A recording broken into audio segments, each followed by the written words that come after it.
Hey, everybody. I have a great show this afternoon, and I have a young lady who wrote me a couple of weeks ago, and she was telling me about her Beatles research, and she's 13, and her name is Kaitlyn. And we had a Zoom call going back, what, about a week ago, Kaitlyn? Yeah, I think so. About a week ago. And she took me through her discoveries and her findings, and it was very, very impressive. So I said to Kaitlyn that come on the show. Let's talk and let's have her present her information to our audience. So before we get started, Kaitlyn, tell me a little bit about, and the audience, how you got into the Beatles research, because it's not common for somebody your age to be looking into the Beatles. Yeah. Well, my parents have always impressed upon me to think for myself and not to believe everything that I read, see, or hear, and to always ask questions and to challenge official narratives, no matter who they come from. So my parents have exposed me to a lot of what's going on in the world. You know, people like Jordan Maxwell and Fritz Springmeier, Mark Passio, Dr. John Coleman, and many others. And of course, Mark Devlin, when I came across your work. I was really actually inspired by all the research you have done on the Beatles and Paul is Dead. And so I started to look up things for myself and I began making my own connections. And here I am sharing some of my findings with you. I'm very excited. Yeah, I'm very excited too. And interestingly enough, I have a show that's coming out on the 9th, and we're going to talk about the Ashers. Oh, So I know that you have been looking into that as well. So it was one of those synchronistic moments where you came forth, and then Dom and Chris from the Sheep Farm, excuse me, podcast presented their material. So it's good stuff. Anyway, so I know you have a number of topics, 10 in your outline that you wanted to yeah. discuss. Speaking of the Ashers, did you want to talk about the Elliott family first? Well, actually, yes. The last time we talked, I hadn't done as much research, but now I did more research on the mother's background because I was listening to the show that you did with Mark Devlin a little while ago, and he's right when he says that most of the mothers are descendant from royalty. And so I did some research, and Margaret Elliott was born to Edward Granville Elliott, who was the younger brother of the seventh and the eighth Earls of St. Germain's. So the Elliott family home base is Port Elliott Estate in St. Germain's, Cornwall. And her uncle was educated at Charterhouse and Exeter College in Oxford. And Charterhouse was an affluent school built by the Lucas brothers, who also built the Royal Albert Hall and Covent Garden. And Covent Garden is where Freemasons Hall is in England. So Charterhouse was home to multiple notable alumni, including Jack Whittingham, who was a James Bond screenwriter, and most of the Genesis band members, including Tony Banks and Peter Gabriel, Anthony Phillips, Mike Rutherford, and Chris Stewart. Also, Peter Grant, the manager of Led Zeppelin, the third Earl of Liverpool, and the 11th Earl of Westmoreland. Okay. So Montague Elliot became a gentleman usher to King Edward VIII and to George V. He was a groom-in-waiting for King Edward the Ninth and George VI and Queen Elizabeth II. In 1923, Montague was appointed a member of the Royal Victorian Order, which was a dynastic order of knighthood established by Queen Victoria. The symbol of the order is the Maltese cross with a crown in the middle, and the Maltese cross is the highly occulted symbol meaning protection and was used as a symbol of certain orders of the military. Okay, very good. So you're drawing it back to what Mark talked about and what Dom and Chris will also talk about. Yeah. Back to these bloodlines and these families. Exactly. And it was interesting to me too, because this school that her father was educated at was also the school where the James Bond screenwriter went to and where most of the band members from Genesis went to. So they're all connected. Very interesting. So where did you want to go to next, Kaitlyn, in your discussion? Well, I did a little bit of research on the music schools that she used to teach at. When you say she, you mean Margaret Elliott? Yeah, Margaret Elliott. It kind of shows how they're all connected. Okay, so tell the audience, so we don't jump too far ahead for those that don't know, who is Margaret Elliott? So Margaret Elliott is the mother of Jane Asher, and she married Dr. Richard Asher, and her sister married Dr. Richard Asher's brother, too, interestingly enough. That is interesting. I didn't know that. Yeah. Okay. So tell us a little bit more about Margaret Elliott. Well, she was a music teacher, and she used to teach oboe to George Martin at the Guildhall School of Music and Drama. A few of the notable alumni of that school were Daniel Craig, who played James Bond, and George Martin. And in 1887, the school was moved to a new site and was redesigned by a man named Sir Horace Jones. And this Horace Jones was the president of the Royal Institute of British Architects and was elected architect and surveyor to the City of London. He was also a Freemason, being appointed Grand Superintendent of the Works, and he oversaw the rebuilding of Freemasons' Hall, which was a Masonic gathering place in 1775. Margaret Elliott was also an honorary member of the RAM, which was the Royal Academy of Music. Some other famous alumni from that school are Henry Wood, a British composer, Annie Lennox, and Elton John. The RAM was founded by John Fane, the 11th Earl of Westmoreland, and a French harpist named Nicolas Bochat. The Academy received its royal charter with the support of King George IV, and the Duke of Wellington, Arthur Wellesley. John Fane was the grandson of a wealthy banker named Sir Robert Child. Throughout his life, Fane was deeply involved in politics and the military. In 1817, Nicolas Bochat was entangled in counterfeiting, fraud, and forgery, which led him to be sentenced to 12 years of hard labor and a fine of 4,000 francs, something he avoided by running away. Years later, Bochat was involved in yet another scandal when he ran off with the composer's wife. How does Margaret Asher tie into all of this? Well, she is an honorary member of this RAM, the Royal Academy of Music, and I wanted to do a little research to see, what it was and what its history was and how it was important. Okay, it's interesting too. Now, I don't know if it's a coincidence, it might be, but Paul McCartney or Billy, one of his solo albums was titled Ram. Interesting. Okay, so what's next? Well, and then I did some of the research on Jane Asher's movies and TV shows because I thought, well, since she was an actress, there must be some clues about Paul's death and some of the things that she did. Okay, what TV shows would they be? Well, so I came across a TV show that she did in 1964 called The Saint. And it's a show that starred Roger Moore, and it was sort of like the precursor to James Bond. So when they found out that he could do that, they decided to put him in the James Bond role too. So she stars in 2 episodes in the 2nd season called The Noble Sportsman and The Invisible Millionaire. And those episodes are episode 17 and episodes number 22. Now, the interesting thing about that is she was 17 when she met real Paul McCartney, and she was 22 when she broke up with Billy. So it's almost as if it's chronicling the whole time that she was with the Beatles. Okay, and there's more to it, right? Because you're going to tell us a little bit about each one of those 2 shows, 17 and 22, right? Yeah. So 17, The Noble Sportsman, is sort of almost about the intent to kill Paul, because he's not dead yet. The character that represents him is a character named Paul Farley.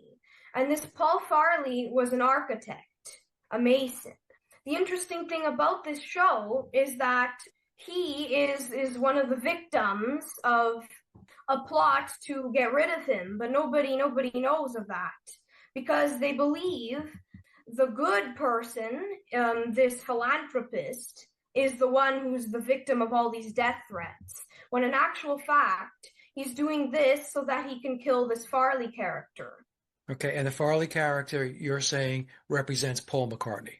Yes. Biological Paul McCartney. Well, I find it, the first thing, it's interesting that this philanthropist that everybody believes is the good character, they don't question that then he's the one who's actually the villain at the end. Now, the interesting thing about this is there's a scene in the show where Jane Asher and her father, who's the philanthropist, they're driving down the road in an Aston Martin DB5, which is the car that Paul McCartney had at the time. And if you take the letters A and M, and then you take 5 from DB5, you get 5 AM, which is what George Harrison was pointing to on the Sgt. Pepper album. Where did you get the A and the M from? The A was from Aston and the M was from Martin. They get into an almost accident with this car. They're driving down the road and there are 2 cars coming at them and they don't see, and then they're driven off the road, interestingly enough.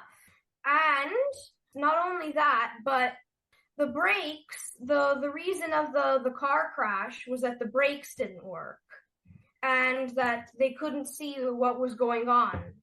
Okay, so this ties back to the theory or the hypothesis, or some people say it's purely speculation, that Paul McCartney died in a car crash. Yeah. Okay. And the interesting thing, so just keep in mind the character of Paul Farley, because his name will connect to the next character that portrays Paul in the next episode. Okay. So the next episode, episode 22, is The Invisible Millionaire. And this one is more about what happens after Paul is already dead. So what they do afterward. It's more about the covert replacement of Paul with Billy. So the interesting thing is, the character who plays Paul McCartney is a man named Mr. Chase. And at the very beginning of the episode, he gets into a flaming car crash at 9 minutes past 11 on the car clock. They don't scramble it. They don't say, 11 minutes after 9, so you have to sort of unscramble it. No, it's 9 minutes past 11 on the car clock. And this is episode 22? Yes, episode 22. The interesting thing is Jane's character's words to Roger Moore about her father being different since the car crash. She says to him that he's not the same person, and that something has happened to him since he came back. Also, nobody ever questioned if it was really Mr. Chase who came home in the bandages after he came back from the car crash. Everybody thought, well, sure, who else could it be? It has to be Mr. Chase. But in the end, they realized that Mr. Chase was the one who died. And his associate who was in the car with him pretended to be him and came back as him. His face with bandages and, being supervised by a doctor so that nobody would see him for very long. And then they also realized that the car crash was faked at 9 minutes past 11, and that Mr. Chase had actually been shot by Mr. Tamblyn beforehand. So Mr. Tamblyn would have had enough time to pretend there was a car crash and then to pretend he was Mr. Chase. Okay, so Mr. Tamblyn is the replacement then? Yes, Mr. Tamblyn is the replacement. Okay, and they slipped in the 9/11 or the 11/9 Yes, the numbers exactly. into the episode. Okay. Yeah, and it was actually quite a big thing because the whole that's the reason why they found out it was faked. Because Roger Moore had been thinking if it was 9 minutes past 11, then how could the car crash have happened at 11 o'clock? Because when he spoke to the postman said that the car crash took place at 11. So he realized that there was something up and that there was another 9 minutes that had to been used doing something else. Okay. And in that 9 minutes, what were they doing? In that 9 minutes, Mr. Chase, they had stopped the car and Mr. Tamblyn had asked to drive. So they both got out of the car, and then Mr. Tamblyn shot Mr. Chase, disposed of him, and then faked the car crash. So you're looking at that and you're thinking, well, this has ties into the whole Paul is dead exactly narrative as and well. The interesting thing, like I said before, was that nobody ever questioned if it was really Mr. Chase. They all thought, sure, that's Mr. Chase. He's the one who died. But they didn't actually realize that it was somebody else pretending to be him. Okay, so that's what we talk about with the Beatles, right? Yeah. As an example, we would say that, well, what I've discussed in the past is when the Sgt. Pepper album came out, and that's Billy on the front cover, a lot of people looked at it and said, well, he doesn't really look like Paul McCartney like we used to know how he looked. He looks different. Yeah. But the response was, well, if it's not Paul McCartney, then who is it? Mm-hmm. So everybody just kind of went with the flow and said, okay, well, that's Yeah. got to be Paul McCartney. Yeah, exactly. Because they didn't know of any other people who that could have been. Right. Well, the thing is, it's not fathomable to most people. The first response would be, or the reaction would be, well, why would you do something like that? Well, I was gonna say, I wanted you to keep in mind the character of Paul Farley. So if you take the whole first name, if you just take Paul from Paul Farley, and you take the initials of Marvin Chase, MC, and you put them together, you get Paul MC. Oh, okay. Okay. Now, let me just ask you this question because I want to be able to try to connect some dots between episode 17 and episode 22. So you said in Yeah. episode 17, Paul Farley was playing the Paul McCartney character. Yes. Okay. In episode 22, it was Mr. Chase. Mm-hmm. So that I can understand this and the rest of the audience, these episodes then were not contiguous. In other words, were they new episodes with new characters? Yes, they were new episodes with new characters. Okay, okay. Exactly. Okay, good.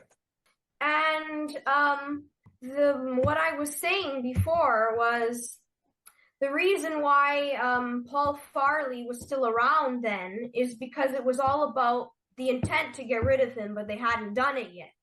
Because she was 17 at that time, or 17 in the episode, and he was still alive then. But after, when she was 22, in the next episode, he was already dead, and Billy was in the picture. So that's why Mr. Chase dies very early in the episode. You're thinking that this is foretelling Yeah, events that were going to take place. exactly. And then when she was younger, she did a Disney TV show series of The Prince and the Pauper. The parallels between the prince and there are parallels between the prince and Paul and the pauper and Billy, because to me it seems as if Paul was the prince before and Billy was the pauper, and they, after Billy's surgery, they look similar, so they switched places. And now Billy is the prince because he's in the public eye and he's famous and he has the money. Before it was Billy being the pauper because he was unknown. Nobody knew him. Right. Now, let me ask you a question, Kaitlyn, since you're young, especially relative to me. When you look at pictures of Paul McCartney from 1962 to 66, and then pictures of Paul McCartney after 1966, let's say starting with 1967 and Sgt. Pepper, do you see the same person or do they look like two different people to you?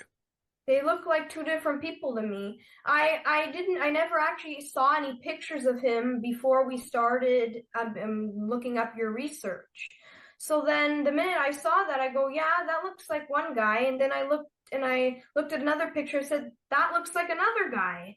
Because I'd never seen him before. But then when I looked at it, I said, that's not the same person. I mean, this guy, his face is longer. There are a few differences here and there. Like, that's not the same person. He's taller.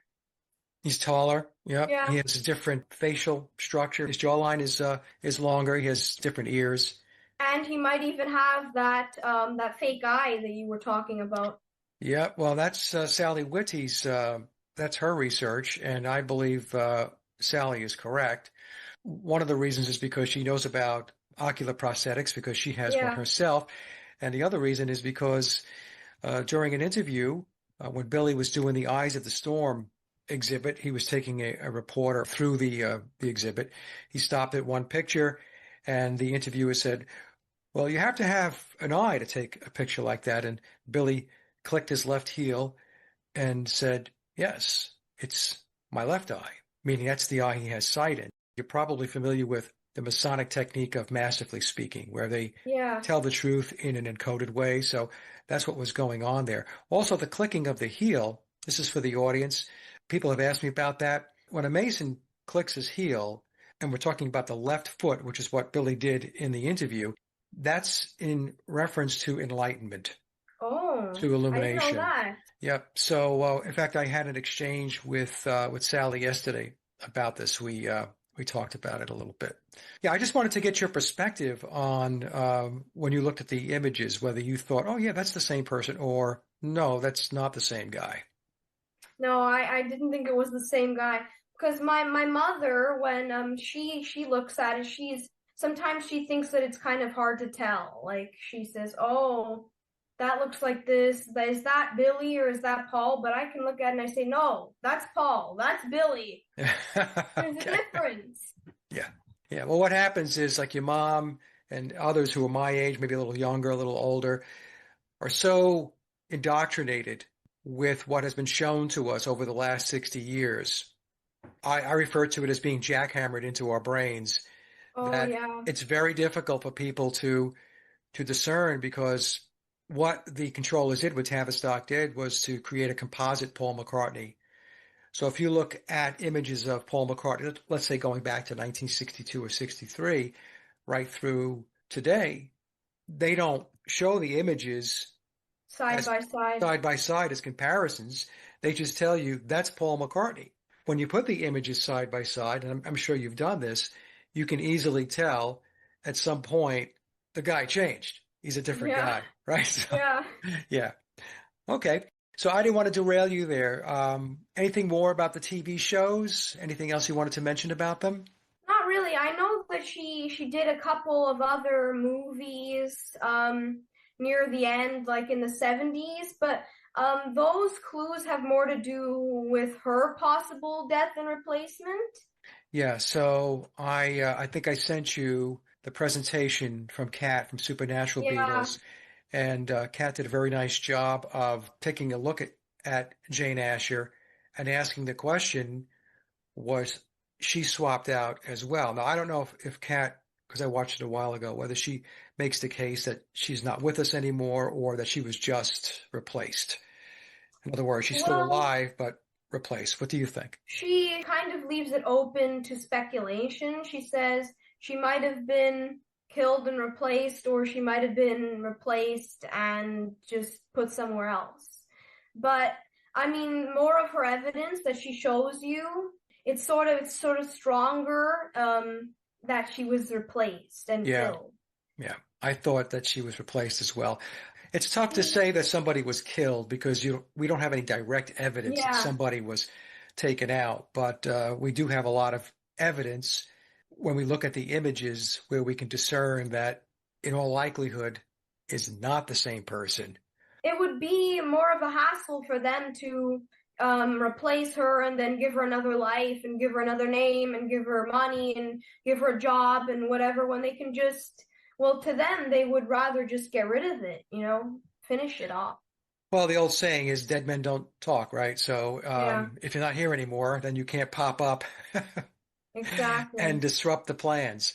So I don't know, but I thought that Kat's presentation was very good, and I wanted to share it with you because based upon our last discussion when you talked about Jane Asher, I thought it might be of interest to you. Yeah, Where did you want to go to next? I know we have the James Bond connection as well. Did you want to yes, go there? yeah. Okay. So, the same car in the Noble Sportsman that they used when they had that almost car crash, they used the same Aston Martin DB5 in James Bond. It went on to become the signature James Bond spy car with all of the glamour and the gadgets and the this and the that. And it first appeared in Goldfinger. Now, gold in satanic mind control programming, gold is the color of Lucifer because it's said that Lucifer appears in a shower of gold.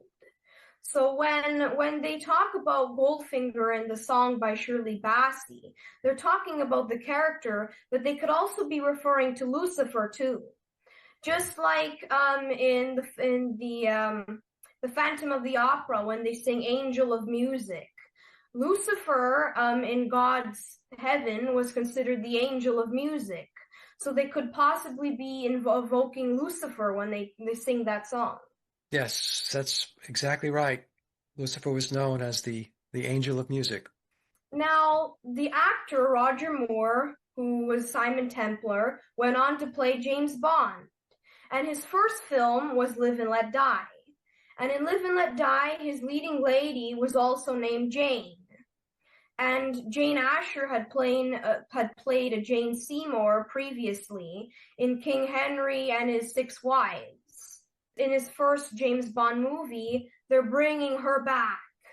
It's almost like they're saying, you're starting something new, so you need to have Jane and Paul beside you, which is why Billy and the Wings sings the theme song for the movie. Okay, very good. What else? Well, and then there's the symbolism behind them burning the cello in the Blue Jay Way music video. That was very interesting when you described it to me. Yes. Yeah. You were talking to Sharon Clemens when she brought it up. And she said that burning these instruments, the cello and the piano, signified ritual sacrifice. And so that's very true. But now what we'd like to find out is why they burned a cello and a piano. I mean, yes, a piano is a more common instrument. But a cello, why would they burn a cello? They could have burned a saxophone or something, or a drum. And it was very interesting to me because I'm a cello player myself, so I was kind of intrigued by that. Okay, so why did they burn the cello? Well, I was looking up the Chinese lunar calendar, and the Chinese lunar calendar goes by birth year. So whatever your birth year is, like my year is 2011. So anybody who was born in 2011 has this symbol or that symbol or whatever. So the symbol of Paul's birth year, 1942, in the Chinese lunar calendar is the water horse. And the water horse comes around every 60 years. So in the orchestra, there are 4 sections, and they mirror the 4 elements, excluding spirit. So they're their earthly representation of the 4 elements. The string section of the orchestra represents water, because it often sounds smooth, like ripples of the sea, and it carries the melody, and it often invokes a lot of emotional expression. And the wind instruments are the air, because they function with air, and they make all of the light bird sounds. And the drums are the earth, because they hold the orchestra together. They make it sound fuller, they make the harmony. And then there's the brass, the horns, which are the fire, because they're loud and bombastic and full of life. So now the string section represents water, as I said, and it is the same element as his Chinese lunar sign. Now I was thinking, well, if it's the same element, then which of the strings is most like the horse? The cello seems to be most like the horse because it gives off a proud and regal, majestic look. You know, it's big, it's wild, it's strong. It's not like a violin or a viola that they're small. It can hold its own melody, and it's somewhat of an ancestor to a guitar or a bass guitar because it usually plays a background melody. So a cello is sort of like the representation of Paul's birth year sign, the water horse, which is why they burn it before ascending the ladder. And when they burn him, they burn him and his sign. Now, when you're talking about fire and burning, and this is about ritual, do you know about when John Lennon had said that the Beatles were bigger than Jesus? I'm paraphrasing there. Okay. So when he said that in the United States, it caused a big ruckus. And what happened was groups had gotten together to burn the Beatles records. So the whole process of burning is ritualistic. I found that this cello is like a representation of his birth year sign. Now, the other strange thing is that in the Chinese lunar calendar, 1966 is the year of the fire horse. It's the third horse since 1942. So I was thinking, well, that's strange. He's born on a water horse and he dies on a fire horse. So the fire horse is associated with rebelliousness and being headstrong. And because of this, a fire horse is an evil sign to the Chinese and the Japanese. The 1966 fire horse year is almost like the year of death, because the fire horse is a powerful essence that in Asian cultures is usually harnessed for destruction. The 1966 fire horse's lucky number is 9, and its lucky color is black. And because of the great fear of fire horses in Asian cultures, birth rates in 1966 went down 20% because couples either avoided having children or they chose to have abortions. There is a superstition, actually, that women born under the fire horse have a strong temper and may bring misfortune to their husbands. And in these cultures, being born under a fire horse is a perceived curse. And the 1966 year of the fire horse is the most recent year. There hasn't been another one yet. As you're talking, I'm thinking in terms of the fire horse possibly representing Set, Typhon, the gods of destruction. What happens with Set? He winds up battling Horus, and it's the battle between the dark and the light. The point I'm trying to make here is Paul's death could represent that transition point from Set to Horus, because in the memoirs of Billy Shears, we're told that Billy represents the Horus or the savior character. I'm just throwing that out there for the audience just to chew on a little bit. Okay, what else you have? Well, then I did some research behind the persona of Ringo Starr. Oh, okay. Because, yeah, and people might think, and even I thought, why would Ringo Starr be important? I mean, nothing really happened to him, But to be honest, I found that if you just look at him, like his name and his instrument and what he wears, it's almost as if you can find out the whole ideology behind the Beatles. Interesting. So tell us about that. So we know that his name represents Saturn because Saturn is the star planet and the rings go around it. And Saturn is Lucifer's planet. So we can say that Ringo Starr means Lucifer. So his name represents that. Now Ringo is in charge of or represents or is in control of the drums in the band. Now, as I was telling you before, the orchestral section of the percussion represents the earth. So it's almost as if they're saying, as Ringo controls the drums or is in charge of the drums, Lucifer plays the earth or is like in charge of it or controls it somehow. But the really strange thing now is his rings, because he's always the one wearing rings. Nobody else is wearing rings. It's just him all the time. And he wears rings on his pinky finger. And the wearing ring on your pinky finger is a sign of the Brotherhood of the Freemasons, because they believe it to be a symbol of loyalty. They also believe that the pinky finger is the first finger because it is controlled by the planet Mercury, and Mercury is the first planet. This goes back to ancient witchcraft, where witches put moonstone and amber and citrine on their pinky fingers so they could harness the rays of Mercury. Mercury is also considered the planet of Lucifer to the ancients because it was usually associated with trickery and communication. So Mercury is believed to be a messenger of evil spirits. But not only is Ringo wearing just a plain ring, it also has a black square on it. And this black square, we know, is the symbol of mind control and, prison of the mind, being trapped in base consciousness. And you can see it quite clearly on the Please Please Me album and the picture where they're all holding the umbrellas. He's wearing one on either pinky then. And so if you kind of put that together, it's basically saying that Satan, or Lucifer, his name, is in charge of the earth, which is his drums, and that the Beatles are mind controlled by occultists to be messengers of evil spirits. because that's what occultists are. They're messengers of evil spirits, which is why they wear the ring on the pinky finger. On the square could also represent the cube, which goes Yeah, back to Saturn as well. I done some research on the colors that the Beatles wore on the Sgt. Pepper album. Okay, this should be interesting.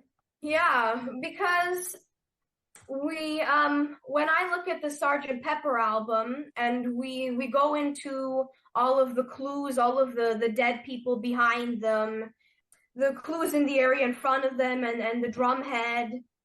But the colors that they're wearing too are just as meaningful as all the rest of the album. So George wears red. And in satanic mind control programming, they love red because red is the color of rebellion and of rage and passion, rebellion against traditional values, shaking things up. Ringo wears pink. In color mind control programming, pink means obedience. It means mind control, or the literal act of turning boys and girls into robotic, mindless people. And John wears yellow. Yellow or gold is the true color of Lucifer, which is why gold is so valuable. Yellow represents somebody who is scared or frightened of the path he is on, and someone who has gone off course and needs redirection to use his intelligence and willpower to follow Lucifer's path, the yellow brick road. And that sounds like John, doesn't it? Because he's the one who is going off course, which is why there's an expression where when you're scared, they call you yellow because you don't want to do anything, you're hesitant.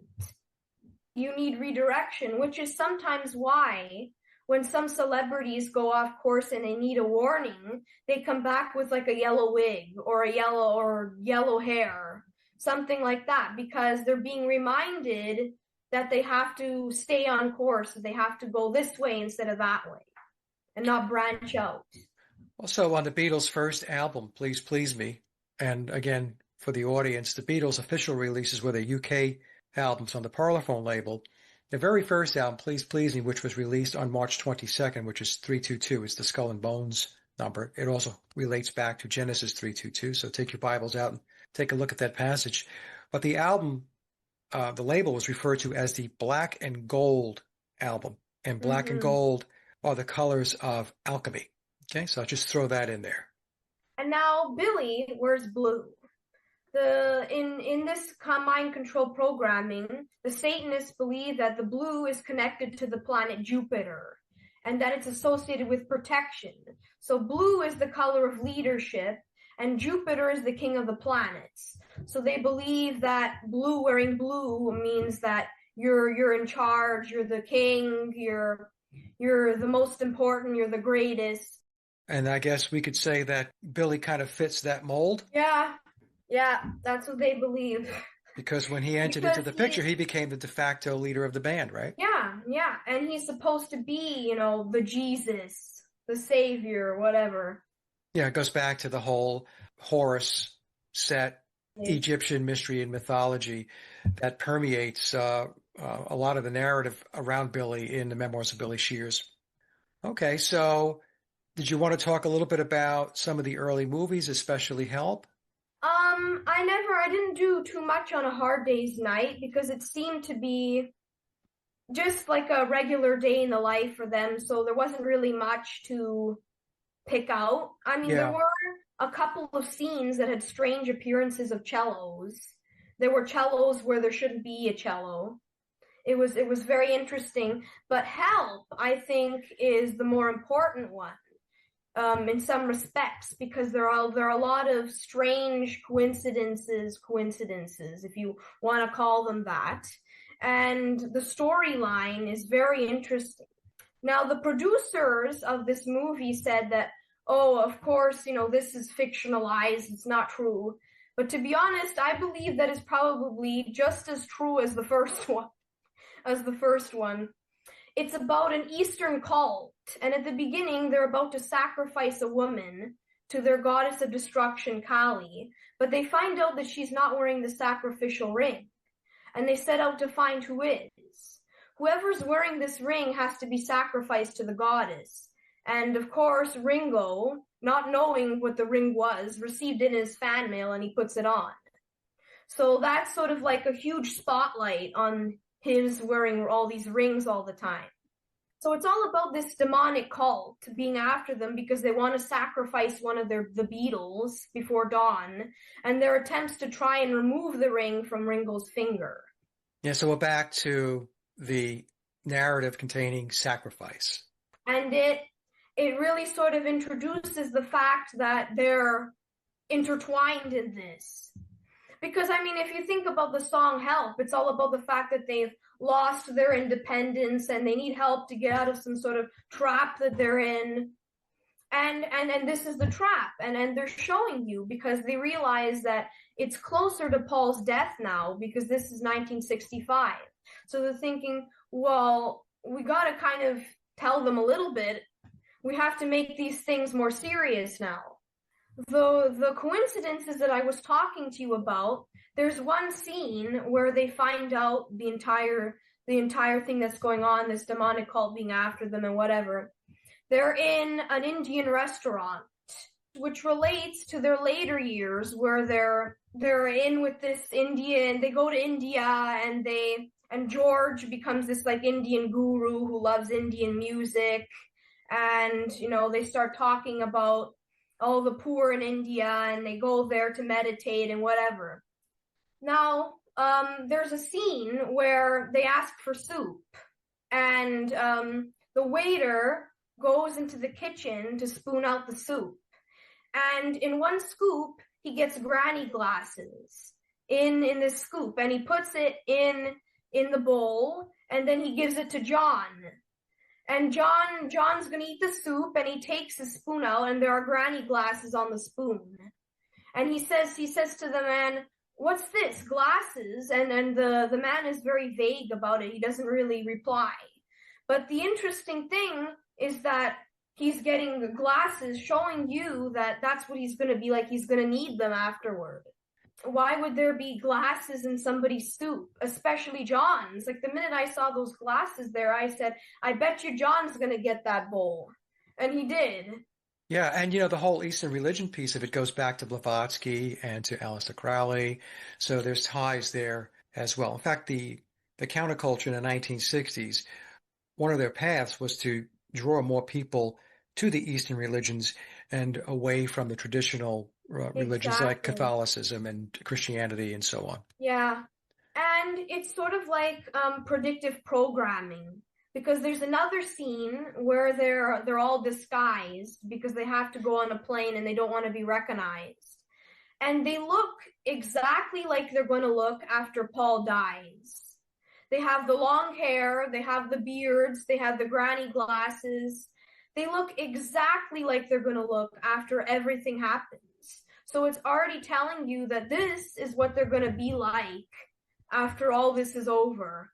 Little predictive programming, yeah. And there's just it's just a little bit of a dialogue when Ringo goes into the Indian restaurant and he says to the man, he says, "Do you know what this ring means?" And the guy goes, "Oh, sure, Freemason." So it sort of really just wants to tie everything in and mention the Freemasons and mention the Eastern cult and mention what they're going to look like afterward and the sacrifice and the ring and everything. Yeah, that's very astute of you, Kaitlyn, to pick up on all those little clues and things that they were inserting into the movie. So Let me ask you, how long have you been researching alternative research and conspiracy research? Because you're very, very intuitive. There wasn't really a date because my parents sort of knew about things back when they were younger, and my father was looking into chemtrails, and my mother used to work for a pharmaceutical company, so she knew, what they put in all those drugs and all those vaccines and how they're trying to kill people with those things. So they started looking into all these people, and I kind of grew up with it almost. Okay, well, it's good because you're free thinking and you're critically thinking, and as you mentioned in the beginning of the show, you're not just taking official narratives and soaking them in and taking it on and believing all that stuff. You're questioning everything, which is what we need to do. We need to question everything, especially when you become aware of certain topics that you used to believe in and you realize that you have been lied to, that there's a Mm-hmm. deception. Then you have to ask yourself the question, well, if they're lying about this, what else are they lying about? Exactly. Because my parents at first were brainwashed like every other person, and they believed in politics and they believed in this and that.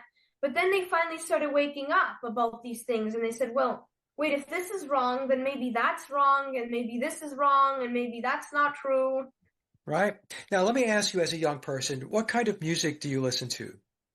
Well, I don't really have a favorite artist, but I do like a lot of 50s stuff like Frank Sinatra, things like that. But I listen to Journey and Culture Club, and I'm sort of like mixed because I listen to Michael Jackson and I listen to George Michael, and I listen to Ella Fitzgerald. So and I listen to classical music, to Bach and Beethoven and Handel.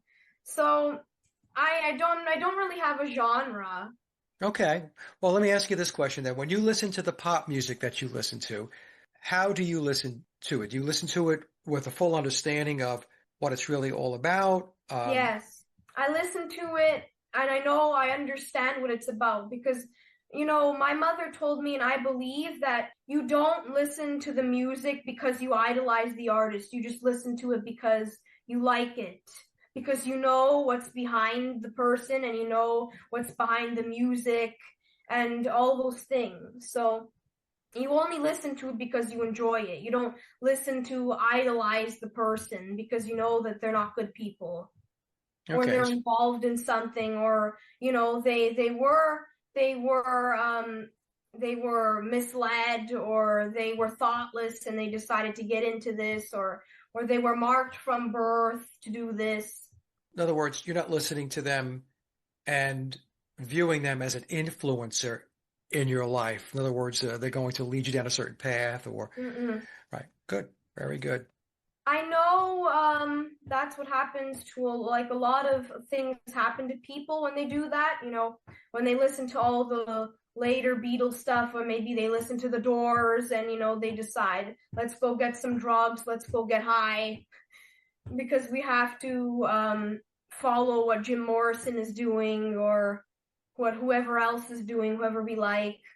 Well, I can tell you from experience, having done the Beatles work for 8 years, that it's amazing to me how many people do idolize them to the point where they're emotionally attached to the I band know. or to the artist, and they have a lot of difficulty shaking it. Now, when you think about it, the bands are comprised of people they don't even know. They don't even know these people, so Yeah. which is kind of weird itself. But then again, I was so invested in the Beatles myself that I'm not one to talk really. I mean, the only thing I could say is that I broke the programming going back to Yeah. 2016, and then, now I have a completely different perspective about not only what the Beatles were all about, but all of these bands.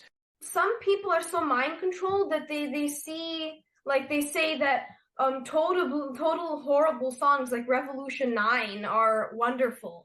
Revolution number nine is a form of avant-garde type of art.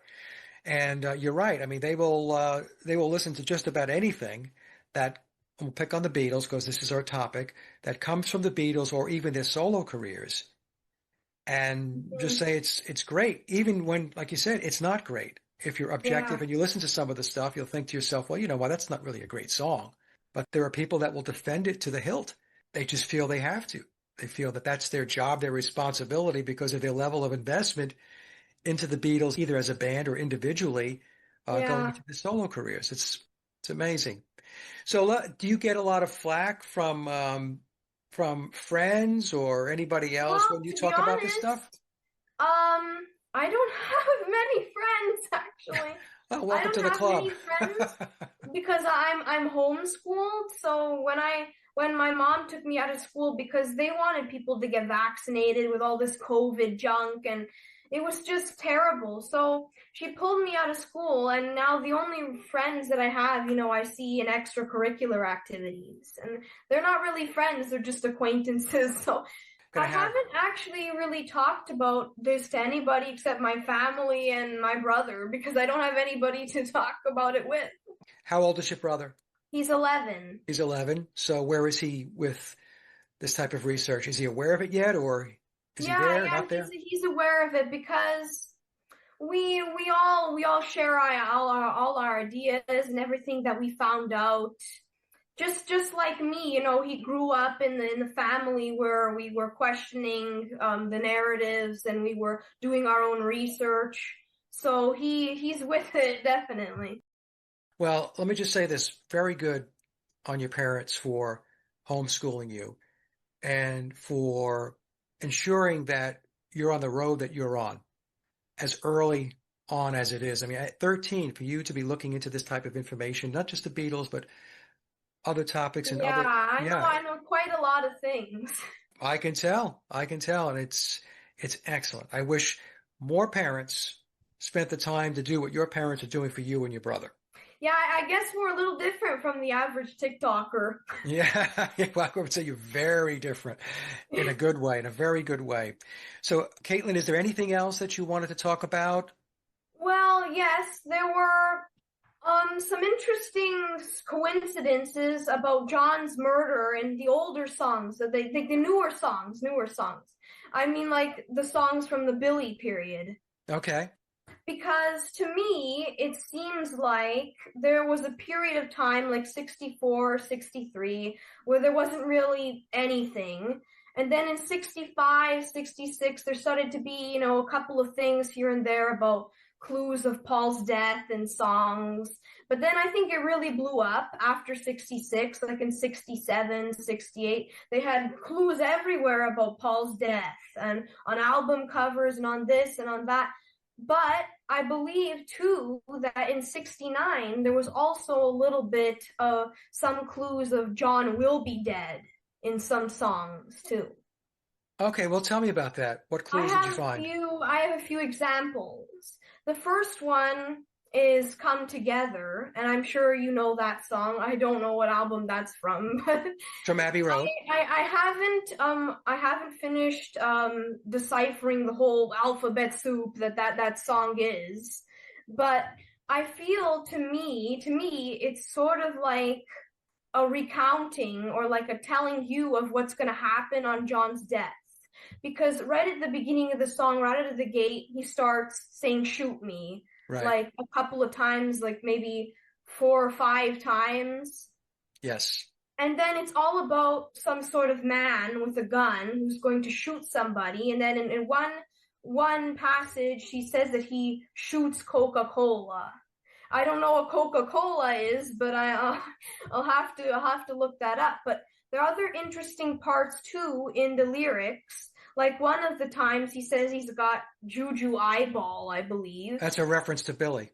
Yeah, it is, but it could also be like the man has like sorcerer's eyes, like who is a wizard or he has hypnotic eyes or something like that. Right. And then there's another sentence where he says he's got walrus gumboot. So he brings up the walrus again, and we know that in I Am the walrus is Paul. I don't know what gumboot is, but it's almost as if he's saying that he's going to be in the walrus's shoes now. He's going to be the one dead, basically. It's almost, or his boots or something. Then there's another interesting, weird area where he sings that he's got Ono sideboard, but Ono with a capital O. So he's not just talking about some like Ono, he's talking about Yoko Ono because it's a capital O. So it's almost as if Yoko is on the man's side or something. I mean, I really don't know, but there's another part, the chorus, where he sings "Come Together Over Me." It's almost as if he's saying that he wants the band to come together over him because he's dead. After he died, he wants them to come together.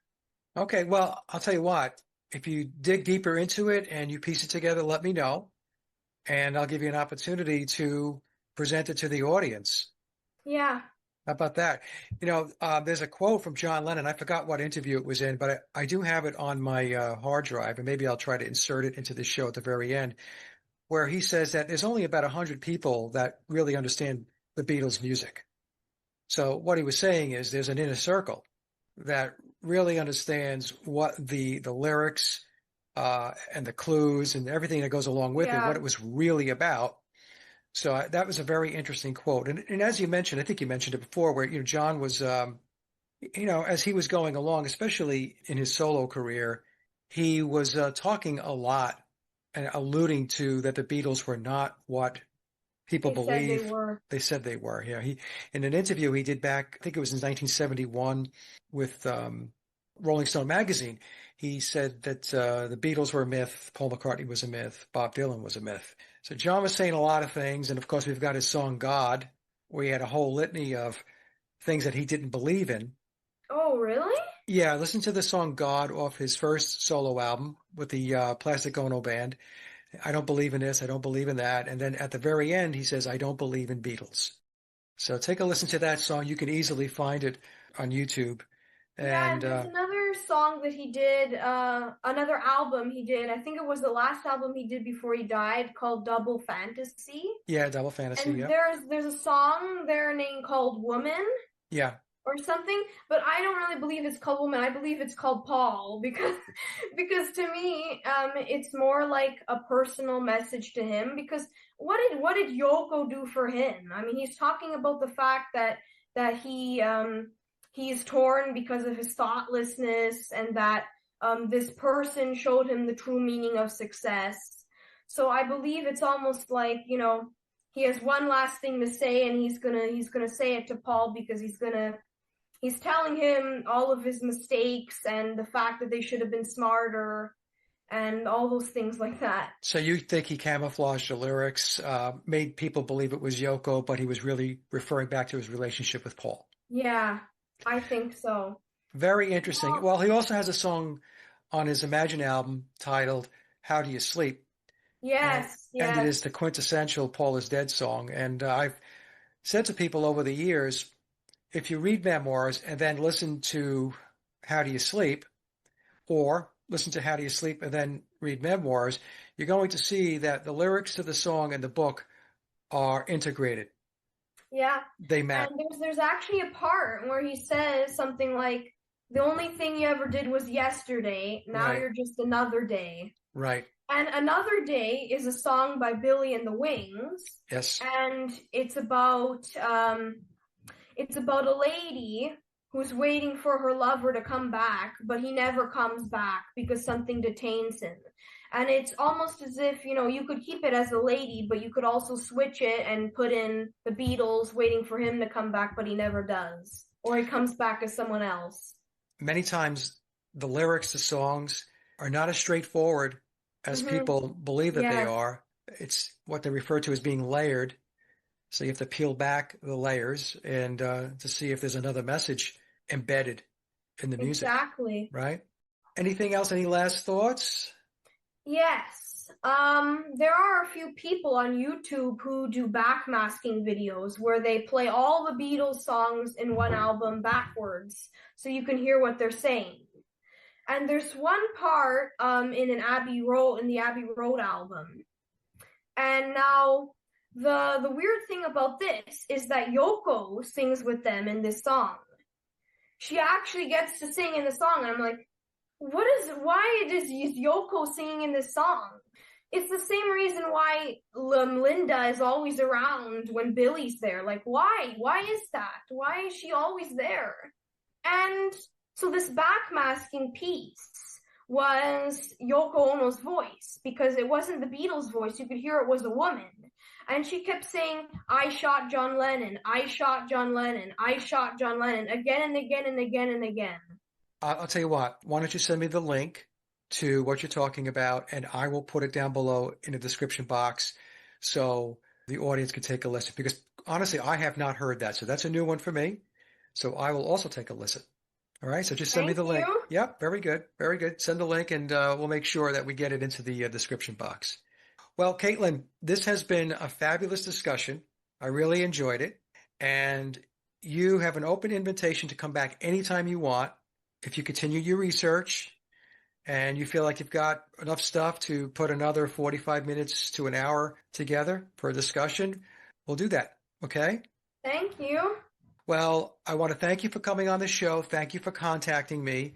If you have any questions after the show, feel free to email me. Okay. Thank you Okay? so much. Hey, folks, we have a very, very good show today. My good friend Mark Devlin is back, and we're going to talk about his fourth book in his series of musical truth books.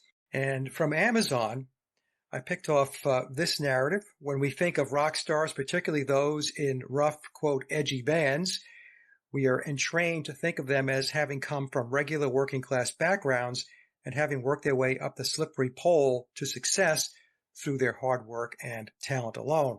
The reality is that all household name musicians are selected for success, and often this is down purely to the families that they are born into. Barely a plumber in sight, and we'll talk about the title of the book, but no shortage of generals, admirals, politicians, civil servants, and spies. So, Mark, this is your fourth book, and as we were talking before we got started, your plan was 3 books, but now you have the fourth. So what motivated you to take another turn of the crank on writing a book? Hey, Mike. Good to be back. Well, it's quite similar to you wanting to retire your Beatles research after a year. It didn't quite work out that way, did it? No, it did not. Yeah. So sometimes these things feel like they're out of our hands. And when it comes to these musical truth books, I had intended it to be a trilogy. And I wrote the 3rd book during the COVID nonsense in 2021. And I thought, well, that's it then. The story is told. But what happened was, because I had stumbled upon becoming the go-to guy for this sort of information, people were sending me in emails every single day saying, hey, Mark, have you looked at this? I've studied the family tree of this musician and come up with this famous ancestor. Or have you looked at the occult aspects of this band? And I ended up just keeping all the information in a folder. I would just tuck it all away in a folder on my computer, thinking one day I might be able to do something with this. And it got to the point where I had 765 files. And I thought, it's starting to look like another book. And the rationale behind it was that the information, although it's adding to points that were made in the previous books, so I'm building upon observations like family connections, affiliations with military intelligence operations, dark occult aspects, satanic symbolism, predictive programming, all this sort of stuff. In and of themselves, they're not new subject areas. But the information that I'm dealing with in this book is new. And it reinforces and builds on the points previously made. And I just thought it would be a real shame if all the stories that I've accumulated just fizzle out and go into the ether and they're never read. And like I say, I've become the go-to guy for this sort of thing. And I've become pretty good, I think, at aggregating information. So I take wide, disparate varieties of information from all kinds of different sources and just bring them together, put them in logical formats and tell the story and make it all flow and make it all come together. So that was the idea. I just thought, well, it looks like there's going to have to be a 4th book. I do intend to cap it now on 4 books. I don't intend there to be a 5th, but as you and I have both learned, never say never again, right? I understand the information coming in and that reigniting the motivation to pursue. That's what happened to me, as you know. There were a number of times during my 8 years when I said, I'm not going to do this anymore. I need to go find something else to dig into. But it's the same thing that happened to me. Emails would come in from folks or there were certain sources that would contact me with very good information. And then, the wheels started going again. So I understand that process very, very well. Now, the name of the book is interesting. So why don't you tell us about that? Yeah, so here it is. No One's Dad's a Plumber. And it's got a few people wondering what the hell that means. And they're saying to me things like, oh, that's nonsense. My mate Dave down the road, his dad's a plumber. And he may well be. But we're not talking about Dave's dad down the road. We're talking about famous musicians, and not just musicians, but celebrities and famous people of all kinds, because the dynamic remains true, whether we're looking at Hollywood actors, television presenters, politicians, business leaders, or indeed musicians. And so we're getting into the realms of family bloodlines and ancestry, which is a big part of the picture in this information. And there's some great researchers out there now doing a really good job on this stuff. I know you were on with Dom and Chris of Sheep Farm a few weeks ago, and Dom does phenomenal research into ancestry and such. And he gave me a few pointers for this book. So some of the information in there came from him. There's Matt Sergiu as well of the Occult Beatles website. Yep. He does impeccable research. And what set me off on this trail of things was actually the work of Dave McGowan, going back to his book Weird Scenes Inside the Canyon, which came out in 2014. And Dom says the same thing, and other researchers say that McGowan set them off, on their research. And so what really opened my eyes from that book was the information that he presented to show how all the musicians coming out of the mid to late 1960s counterculture musical community, specifically in Laurel Canyon, the neighborhood of Los Angeles in the Hollywood Hills, had direct connections into the world of the military or expressions of military intelligence, usually through the fathers. And I found that so intriguing. And I don't think Dave McGowan properly appreciated the can of worms that he had opened up with that book. I think Dave saw it as a curiosity and a really interesting thing, but I don't think he framed it within the full context of all of organized society. So myself and many other researchers have kind of taken the baton from Dave, who sadly passed away in 2015, and just run with it. And with me, it's just taken over my whole life. And so now I spend all my time looking into famous musicians and wondering who the fathers were and what families they come out of. So a big part of this book is examining that dynamic. And what you don't find is regular working class jobs, which you might expect to find in the fathers of musicians. I would have done anyway before all this, particularly, punk bands, new wave bands, heavy metal. They're marketed as coming from working class backgrounds. But so often you find that's not the case. There are no plumbers, no builders, no lorry drivers, no dockers, but plenty of Lord Mayors, judges, politicians, Freemasons, admirals, generals, lieutenant colonels, no shortage of those. And so a big part of this book is digging into who the families were of many of these household name artists. And you come to realize that the reason certain bands are so prominent and have been so influential, whether it's the Beatles or the Rolling Stones or the Who or Pink Floyd or Queen, whoever it may be, is down to who the members really were. The contention that I'm making through these books is that many of these bands were placed there. They didn't get there organically.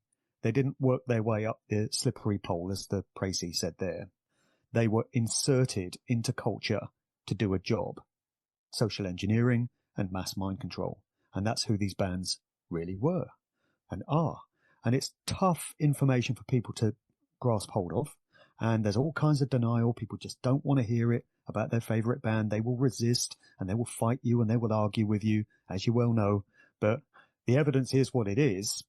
And a big part of all my books is the citations that I include at the end of each chapter.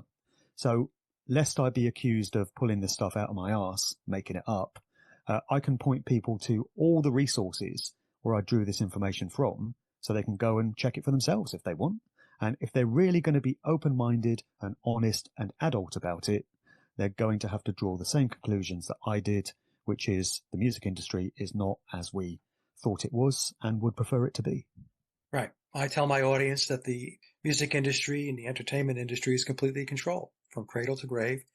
And it is a giant tool in the toolbox of the controllers because they fully understand how music and Hollywood can influence, how it can social engineer, how it can condition people to change their values and their morals and their ethics and lifestyles.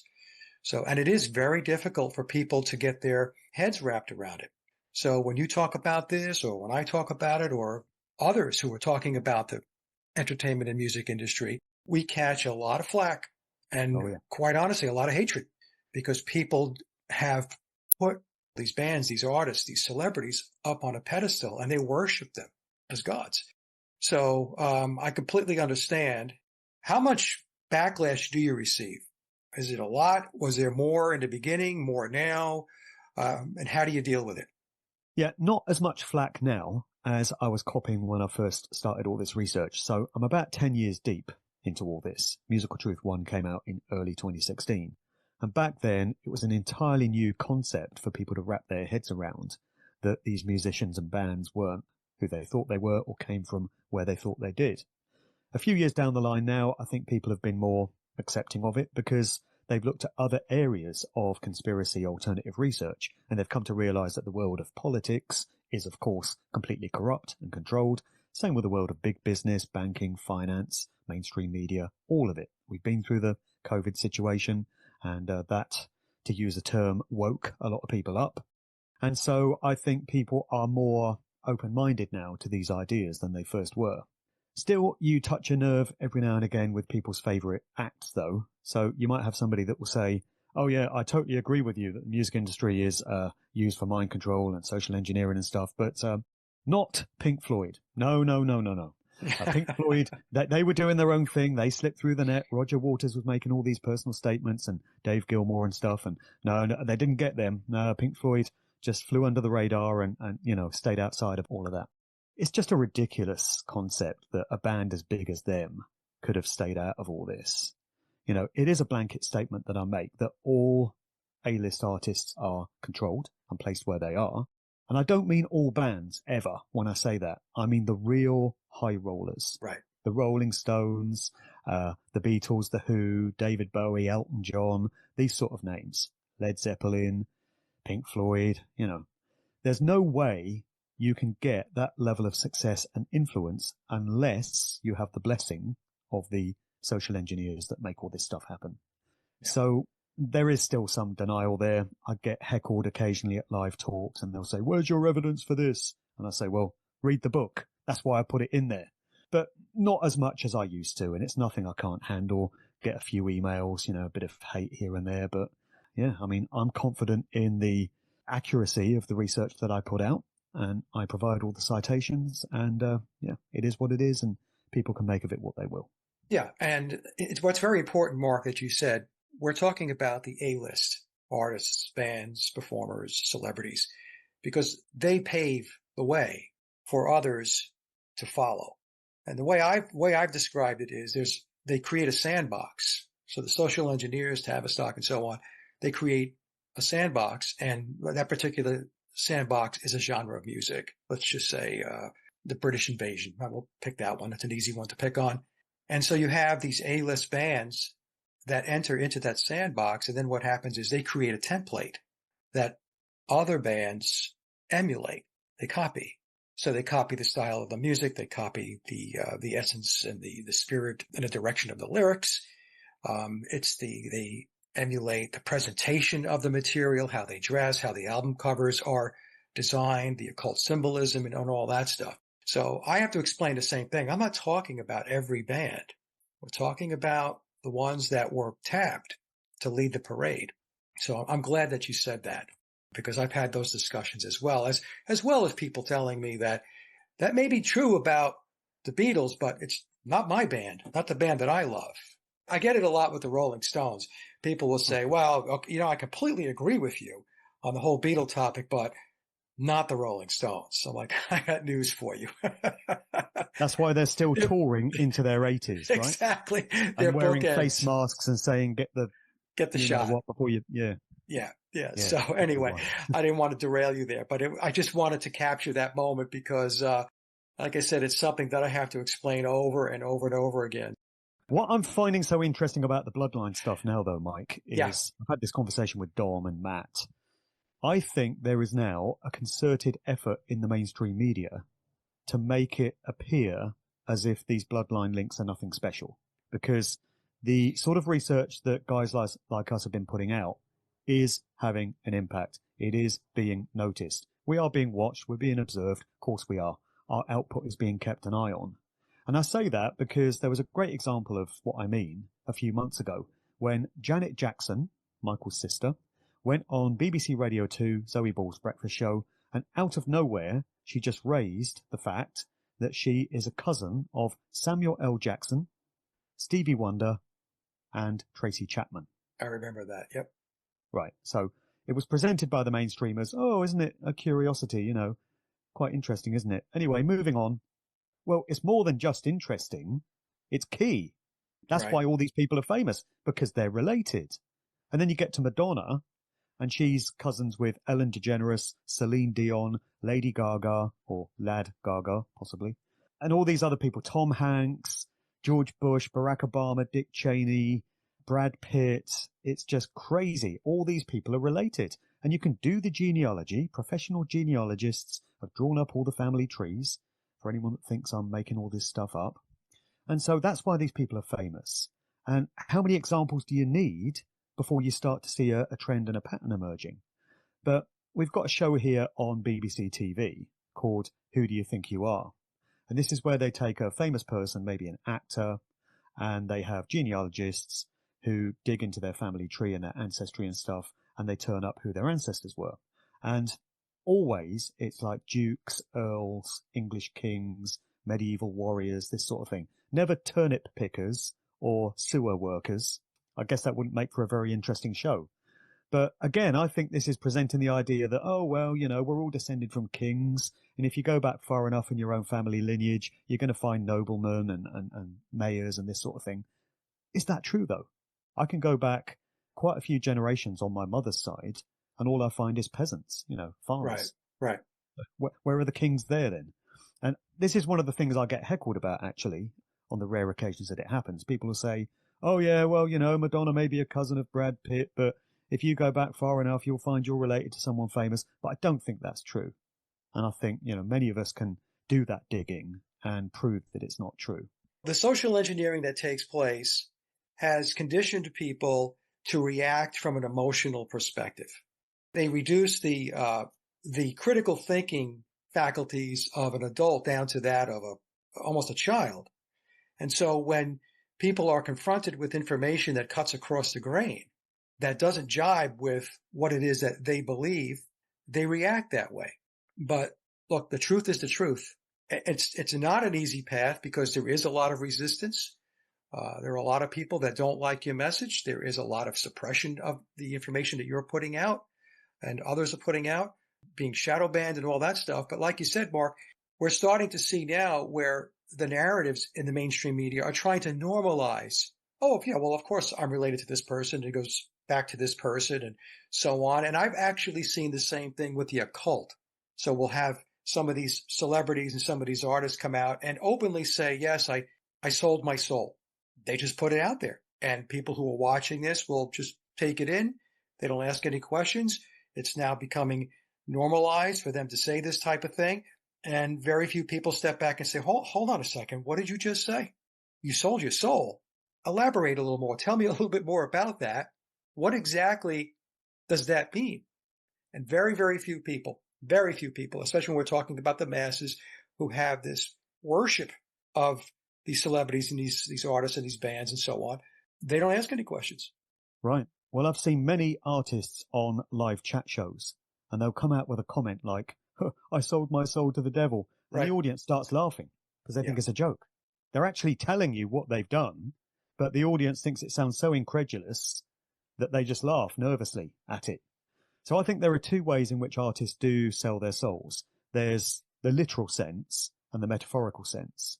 So metaphorically, it means you've simply sold you've degraded your morals, and you've compromised, your morals in order to gain a career and gain wealth and prominence and stuff. So the industry has provided a career for you, and in exchange, you've shown how desperate you are for it. And this is where we get things like the parties, the freak-offs that P. Diddy allegedly hosted. Sean Combs, his trial goes live next month. I'll be watching that like a hawk. I think a few low-level names are probably going to get thrown under the bus just to create the impression that something is being done, but the really big names are going to be kept out of it, just as they were with the Jeffrey Epstein situation. So I think for some artists and some bands who don't come from an important family bloodline, there's still a facility available for them to become prominent and successful. What they're doing in exchange for that is demonstrating just how desperate they are and what they're prepared to do. And that's where these parties come in with all this sordid stuff that goes on, who knows what with who knows who, and it all gets filmed and it's used as blackmail or leverage, and it hangs over these people so that they're required to play ball for their entire career. When an agenda comes along, such as COVID, for example, or the climate change scam, whatever it may be, and all these assets are needed to be deployed to reinforce the official message, then these people are forced to get behind a camera and deliver that message. We saw that during COVID. I mentioned the Rolling Stones earlier, and, they did their message right on cue, like good little lapdogs. There's a clip that I show in my public talks of them announcing their comeback tour in 2021. But of course, there's a condition for attending one of their concerts. I think you can probably guess what it is. So they were doing their part. And, by that point, they were pushing 80. They'd been in the game for 60 years, but still they're doing what they're told, because that's the way it goes with assets. So that's one way in, demonstrating just how much you want it. The other way in is when you sell your soul literally, I would suggest. And many people will probably scoff at that. And many researchers into the true nature of the music industry probably leave it at, family connections and stuff and military connections, but they won't place too much stock in ideas of occult ritual and satanic practices. This stuff, unfortunately, is very real. And unfortunately, many of these assets are required to take part in satanic rituals as a condition of their success. Often this does happen with the bloodline artists.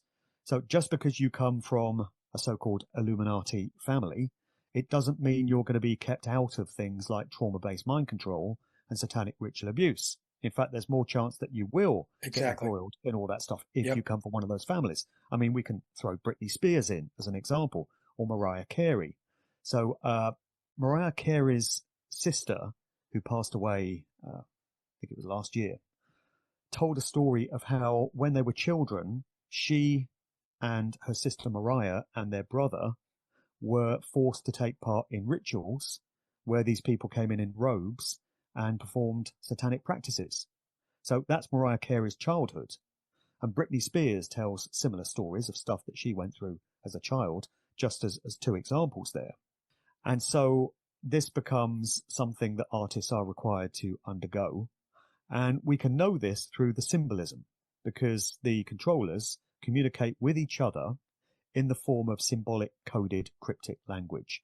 So they use motifs and icons, monarch butterflies to denote monarch programming, which is a division of MK Ultra mind control.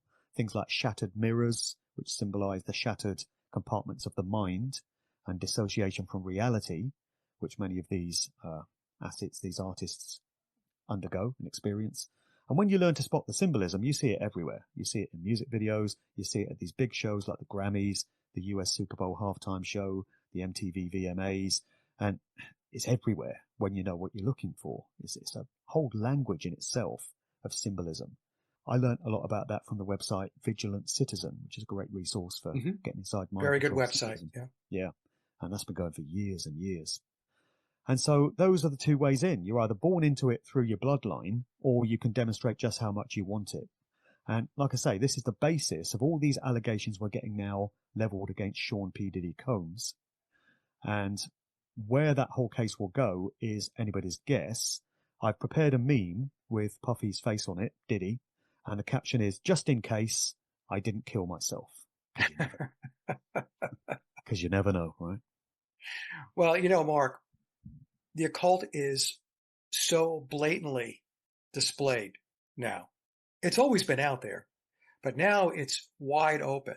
It mystifies me how so many people cannot see it or don't want to see it, or if they're in the conspiracy research or alternative research business, why they won't go down that path.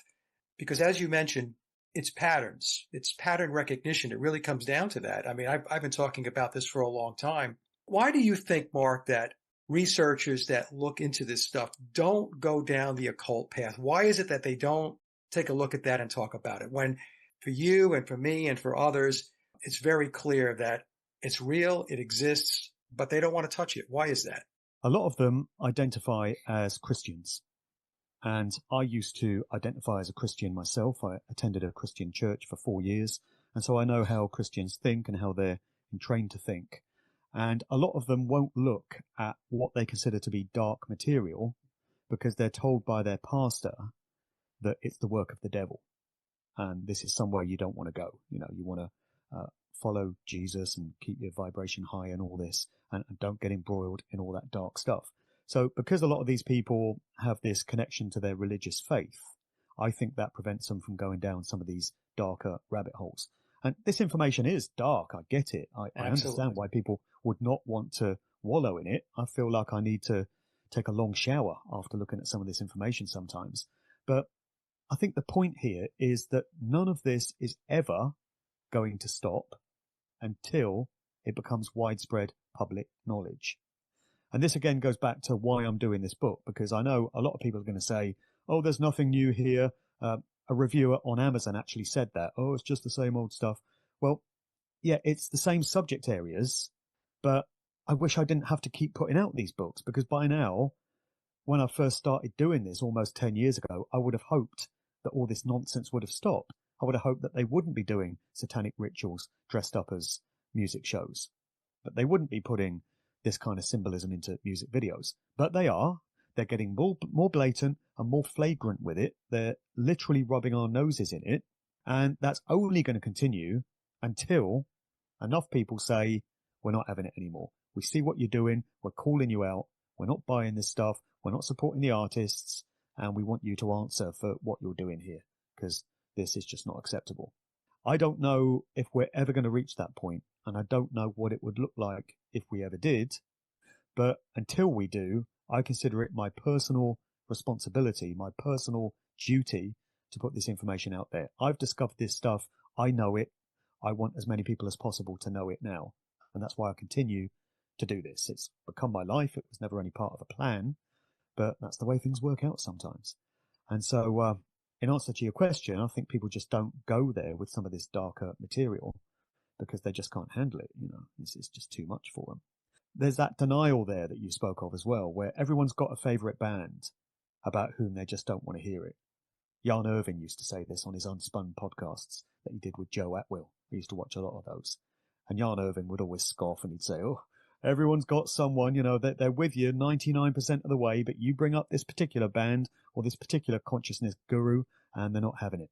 And that's definitely the case. And with me personally, it was DJs who were my icons, my heroes, because I was a DJ myself, and there are certain DJs who influenced me early on in the game, and I aspired to be like them. They were my example.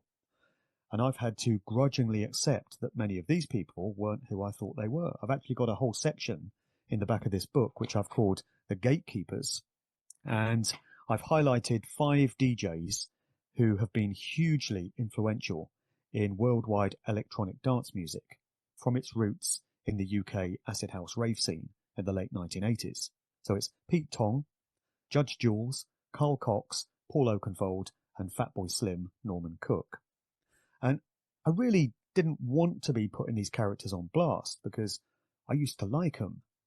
But I can see that they're doing the same job as these bands and these singers in pushing the same agendas. And many of these agendas are harmful. You know, eugenics agendas, population reduction, pushing things like climate change lies. These are affecting people's lives in very detrimental ways. And if these people are doing that, they need to be called out.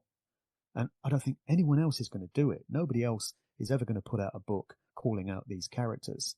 And I'm only doing it again because I feel a duty to do so, because I've got all this information. I'm pretty good at pulling it all together and presenting it in easily digestible ways. So to not put this information out would be a travesty, because it would mean that it just goes nowhere and it gets lost in the dusts of time.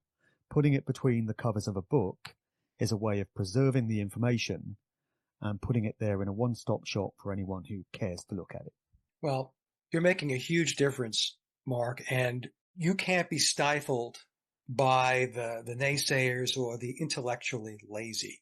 So like you mentioned, the person that left a review, my response back to those types of people is, what are you doing to make a change?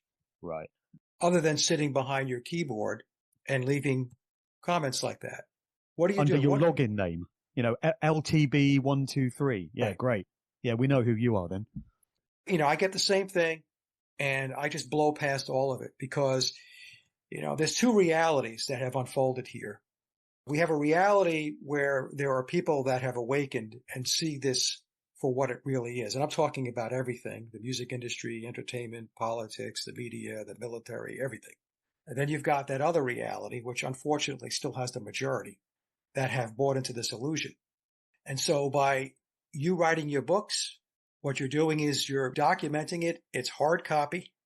So people have this book now because the whole digital format, like the Kindle and all that stuff, that's designed so that content can be edited.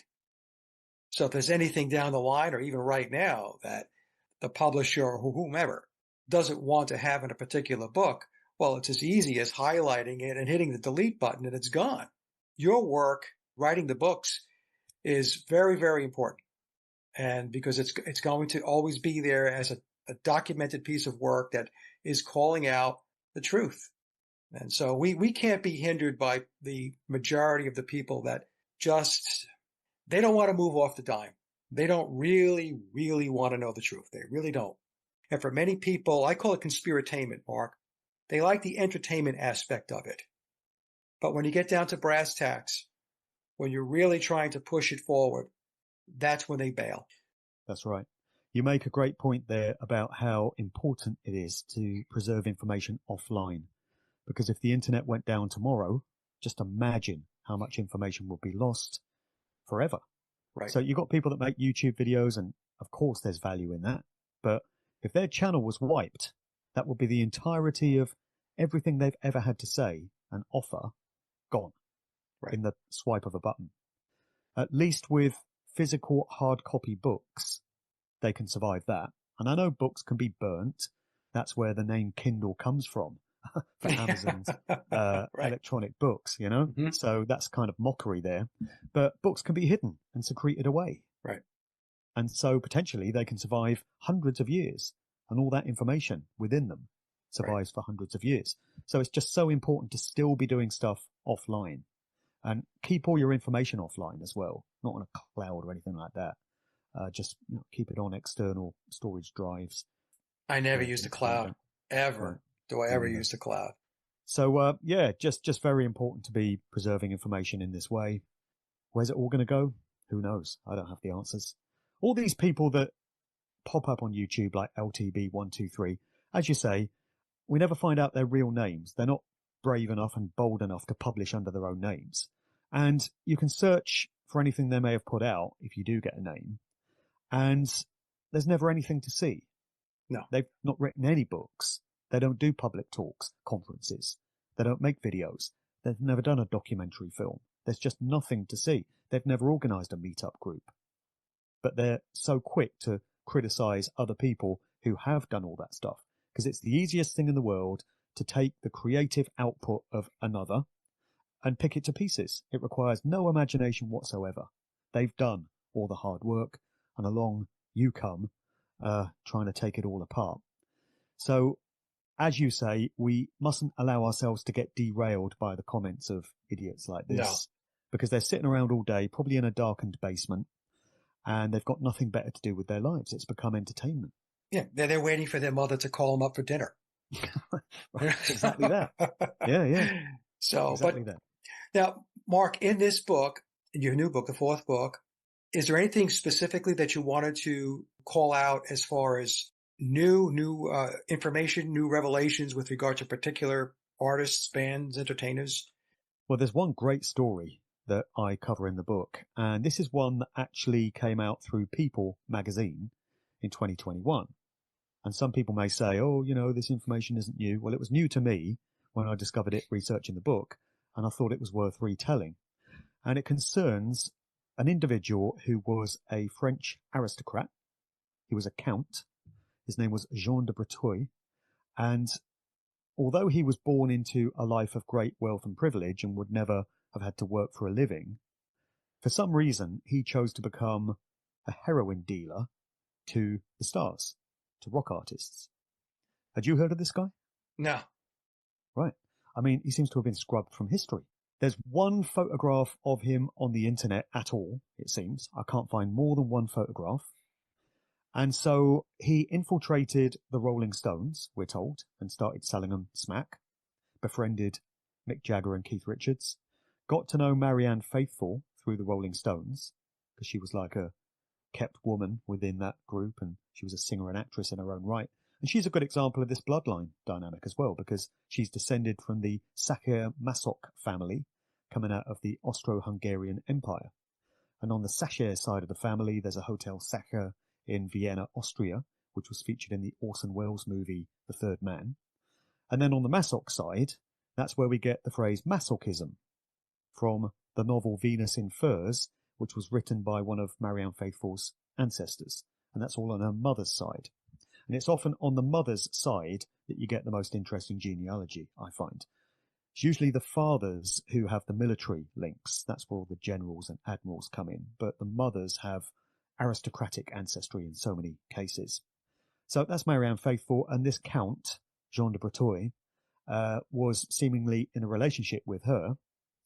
And he also became a supplier of drugs to Pamela Courson, who is Jim Morrison's girlfriend, partner. And Marianne Faithfull is quoted in a Mojo magazine article that I've featured in the book as saying that she was in bed on the night that Jim Morrison reportedly died, in his bathtub in his apartment in Paris, in bed with the Count. And he took a telephone call advising him that Jim Morrison had just OD'd on some of the smack that he'd sold him. And Marianne Faithfull says that he panicked, he started smacking her about a bit, and then he said, "Pack your suitcase, we're leaving for Morocco immediately," and did a runner with her. There's an alternative account of what happened that night from a guy named Sam Bennett, who was the manager of a nightclub called the Rock and Roll Circus in Paris. And he claims that Jim Morrison had come to the club that night, 3rd of July 1971, looking to score some heroin. And it was for Pam, apparently, but Jim decided to sample some of the wares himself.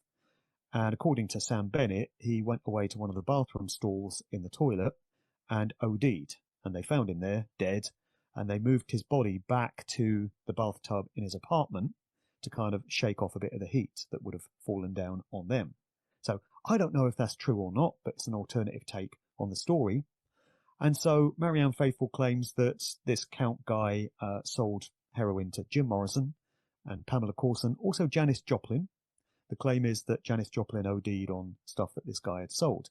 And then the Count himself, Jean, turned up dead at the ripe old age of 22 after sampling his own wares. So some questions arise here. Who really was this guy? And why would he have turned his back on a life of castles and mansions and champagne to instead be hanging out in grubby old nightclubs and selling heroin to rock stars? Is it possible that that was his allotted role because of the family that he came out of? In volume 1 of my books, I've got a story of this guy known as David Snyderman, who turned up in the Rolling Stones inner circle and started selling them drugs. He was this guy with a briefcase, and it was full of all kinds of gear. And he would get the Rolling Stones high on this stuff and addicted to it. And that's what led to the drugs bust of Mick Jagger and Keith Richards in 1967, I think it was. So if this Snyderman guy, he had connections to military intelligence. It's a big shock, I know. Tavistock and such. So if this guy Snyderman was sent into the Rolling Stones inner circle to get them all hooked on gear, is it possible that this French Count was doing the same thing with all these rock stars? Was that part of the plan to get all these artists high? Maybe it was to influence the fans so they'd see their heroes, their icons, doing drugs, and they might be more inclined to adopt that lifestyle for themselves. That's the way social engineering and culture creation works, after all. You know, you get Pied Pipers, you get role models, and the fans emulate what their heroes are doing and try to live like them. So could this have been part of an agenda just to get drugs more widely out there? So this story dates back to sort of the late 60s, early 70s, and everyone involved in it is now dead. So the Count, Jim Morrison, if you accept that he died in 1971, Pamela Courson died in 1974, and Marianne Faithfull was the last survivor of that whole situation. And I was quoting her in the book as I was writing it back in January. And then on the 30th of January, the news comes through that Marianne Faithfull has passed away, aged 78, of health complications. So everyone involved in that story is now dead. And I've asked quite a few people if they've heard of this guy, the Count, and nobody has. Yeah. Nobody had ever heard of him. I hadn't until Yeah. last year. Well, a lot of them are in the shadows. They play these roles behind the scene, but they are very important roles, but they're not publicized. And people don't really know who they are. Or if they hear the name, it's in a cursory way. So that's what I found when I take a look at these things. There are some key players. I mean, it's the same thing with the government. The real movers and shakers are not the people in front of the curtain. The people that are making things happen are behind the curtain. And it's the same thing in the music and entertainment industry. It's like even the Monterey Pop Festival, which I'm sure you're very aware of, the whole thing there with the CIA introducing LSD, acid, and then local law enforcement was told to stand down. And this was an experiment to see how LSD would affect the people that attended the Monterey Pop Festival. Co-curated by John Phillips and our old friend Paul McCartney. Exactly. Very good point. A lot of people don't realize that Paul McCartney or Billy was behind the scenes with the Monterey Pop Festival, like you said, with John Phillips and a few others. I mean, it really goes back to the fact that everything is controlled. And that's another thing that a lot of people have a lot of difficulty getting their arms wrapped around. What do you mean everything's controlled? Everything's a conspiracy? Everything that means anything is a conspiracy. It's being controlled. Your reality is controlled. You live in an illusion. It's hard for people to get their heads wrapped around because ever since they were born, they were born into this. So you think this is normal. You think that this is the way the world is. But the world could be very different if we didn't have people pulling strings above us. What other stories do you have, Mark? What you would find to be of interest with regard to these connections back to these bloodlines, back to the military, back to intelligence, and so on? Another group that I've featured to quite a large extent in this book is The Who. So you mentioned Monterey Pop Festival there, and The Who hold the distinction of having played at both Monterey and Woodstock, two hugely influential rock concerts of the 1960s. So to have got on the bill of those two events, they've got to be connected. They've got to be doing some sort of, fulfilling some sort of role. And I feel that they were. And I think a clue comes from the naming of that group, The Who, as in, do we really know who they were? And I've got a picture of the group in the book with the caption, who, what, where, when, and most importantly, why. So they were originally called the High Numbers. And we get this interesting account of how they became The Who and how that transition was managed. And the credit for that is placed at the door of two young guys at the time, Chris Stamp, who's the brother of the actor Terence Stamp, and Kit Lambert. So Kit Lambert came from a very posh, well-to-do, wealthy family, and Chris Stamp also. And they were very young at the time, barely out of their teens. And we're told that they managed to wrestle the Who away from their previous contract with their manager, Helmut Gordon, and draw up a new contract for them, get them their record deal, change their name to The Who, give them a makeover, and push them into the big time.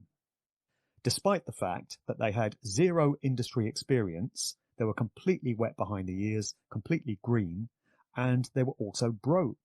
But somehow they managed to achieve that transition. Well, you look into the background of these guys and you find connections to the military through the fathers. You find connections to the military through Pete Townshend, the prominent member of The Who. The Who is basically Pete Townshend's group.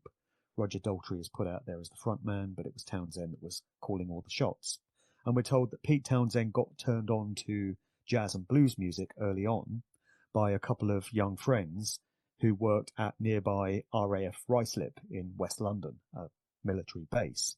So there's military connections for days. And then you can look at some of the agendas that they were pushing. They were pushing the mods versus rockers sort of dialectic in the 1960s, which was tribes, effectively. It was asking the young people of the time to choose a side. Are you a mod or are you a rocker? And mods and rockers would meet up at British seaside towns like Brighton on bank holiday weekends, on scooters, because that was part of the culture, scooters and certain fashions. And they would just meet up and have massive fights. And it's pretty obvious that whole thing was controlled because nothing like that emerges organically. It was just part of social engineering of the 60s. And The Who were the poster children for that whole thing. And then you've got the rock opera Tommy, which was very autobiographical for Pete Townsend. So he wrote this. It was originally an album and then a sort of concept show, rock opera. And then it got made into a movie in 1975, directed by Ken Russell. And it's basically telling the story of this character, Tommy, who appears in the song Pinball Wizard. And he's described as this deaf, dumb and blind kid. Sure plays a mean pinball. So the reason he's deaf, dumb and blind is because it's a psychosomatic reaction to trauma that he's undergone in his childhood. And when you get into the story of Tommy, you discover what he experienced and what caused him to dissociate from reality and lose the use of his senses. So in the movie, Tommy is portrayed by Roger Daltrey, and he does an amazing job because he's got this look, this vacant expression, which is referred to as a 1,000-yard stare.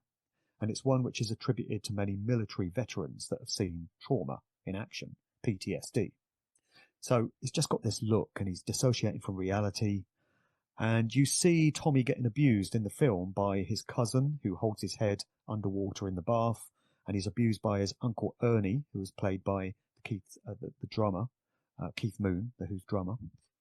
And what you're actually looking at is an account of Pete Townsend's own childhood. And he admits this.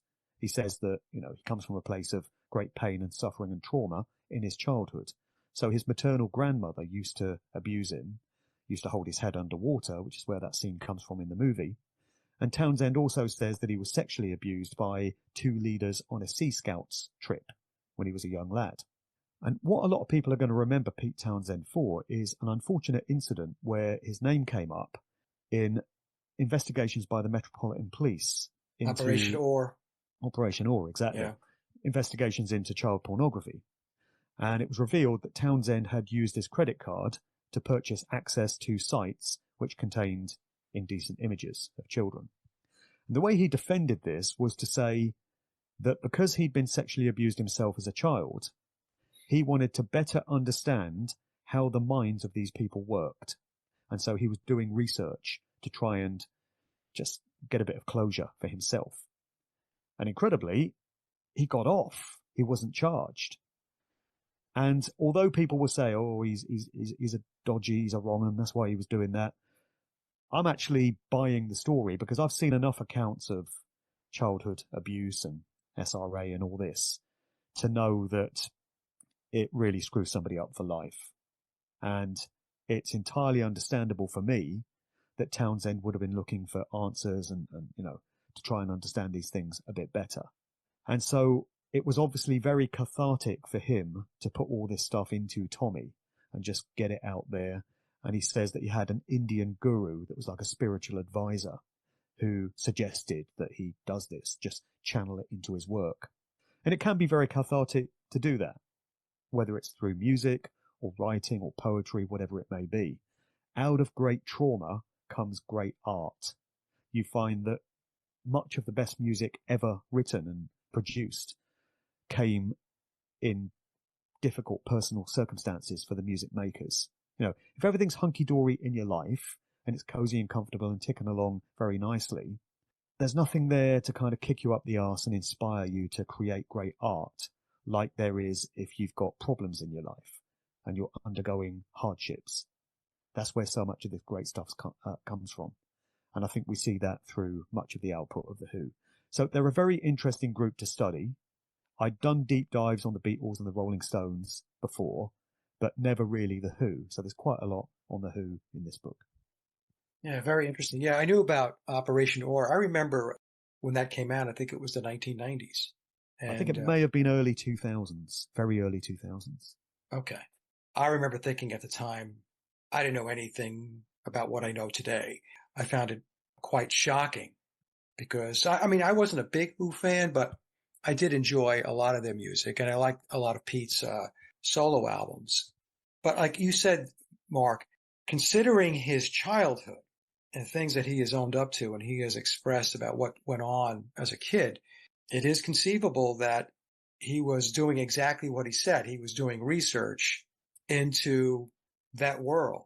The weird thing is, though, is that in order for him to get caught up in Operation Oar, if I understand the premise correctly, his credit card was on file. Right. I found it interesting that he actually went in with his own credit card, and, that's how they tied him back to it. Not everything is as it seems.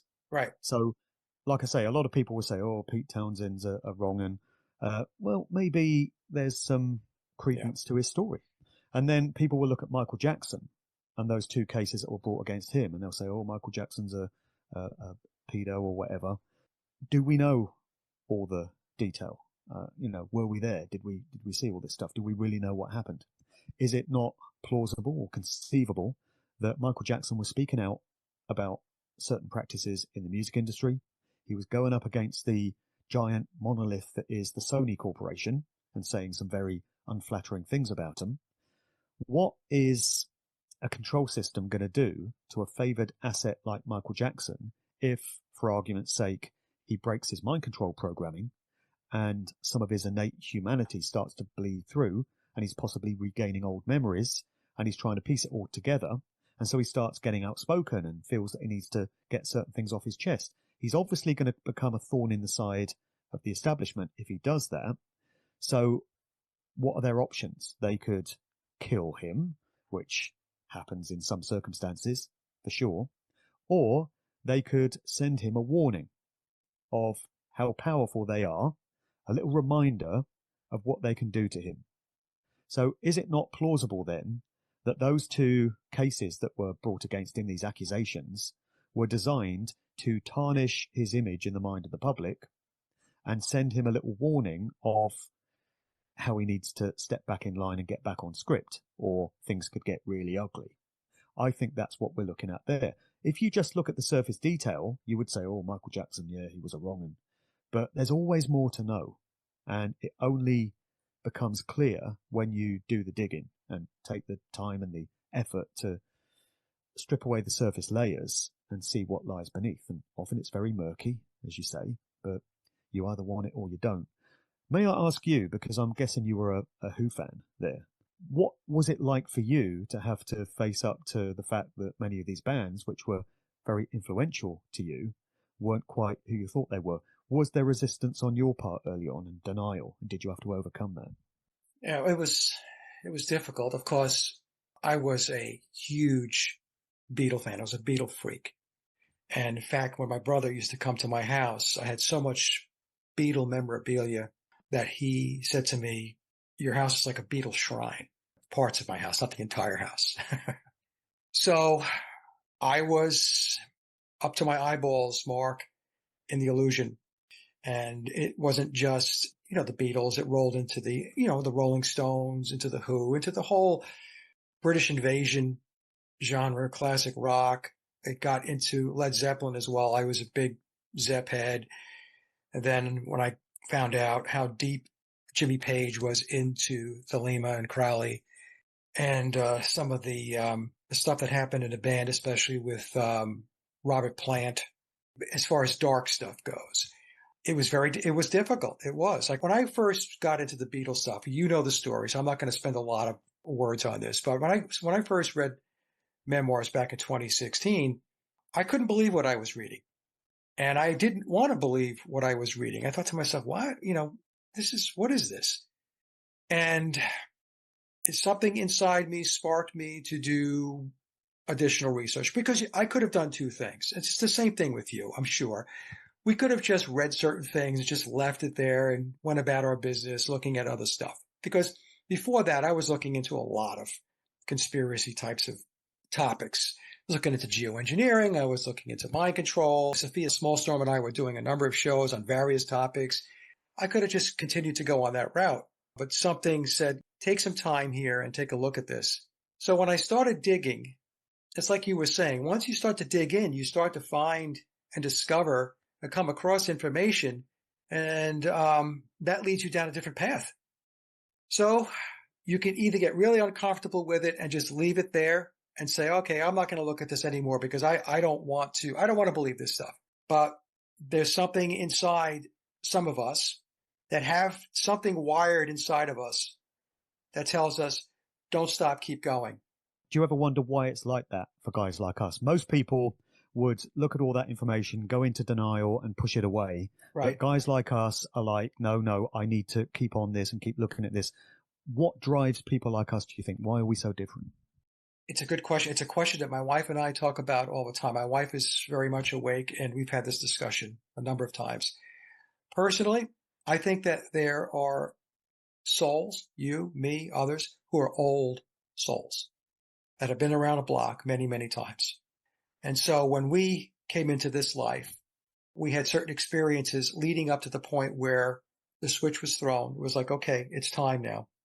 It's time to start doing the work that you actually came here to do.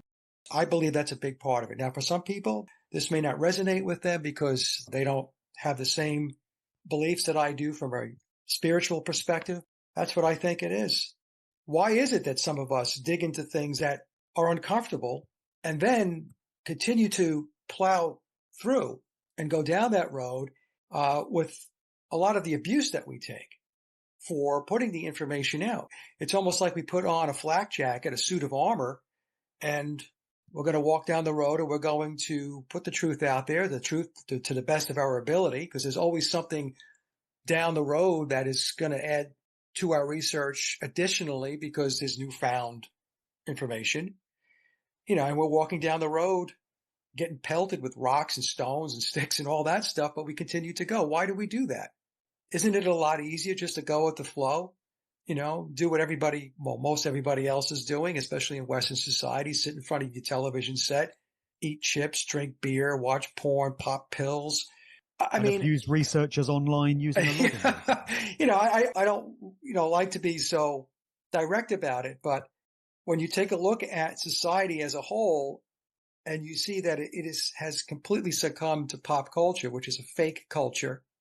It's not your ancestral culture. It's not your traditional culture. If you are Italian, you have a traditional culture. If you're Irish, if you're German, if you're Mexican, if you're, whatever, that all has been, for the most part, erased.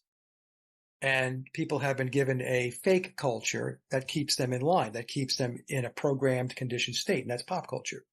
To answer your question, Mark, I think it's because there are those of us that are here that have taken on the responsibility when we came into this life to do the work that we're doing.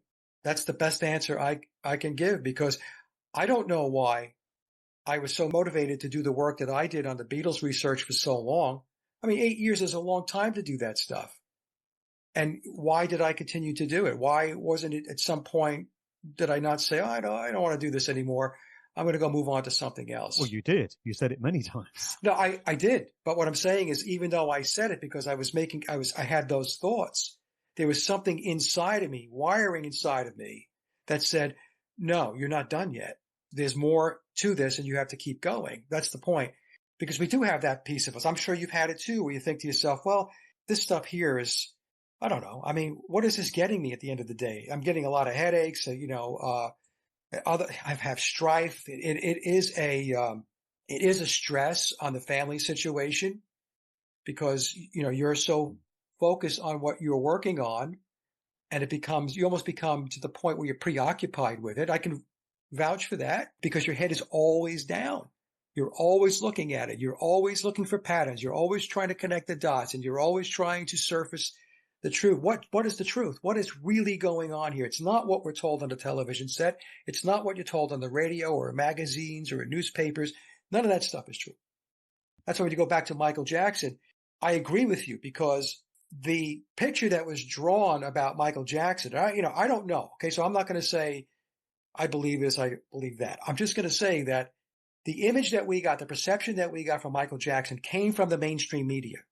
I don't subscribe or I'm not going to embrace anything that comes out of the mainstream media unless I personally take a look at what's really going on. Getting in under the hood of the car and taking a look at what really went on and what's really taking place. But most people won't ever do that. They will just take whatever comes out of the television set, that becomes gospel, and that's what they run with.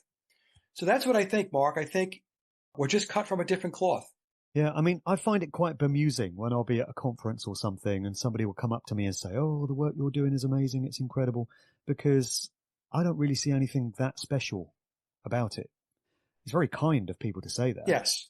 But I always think, well, I'm just a regular guy, nothing special about me.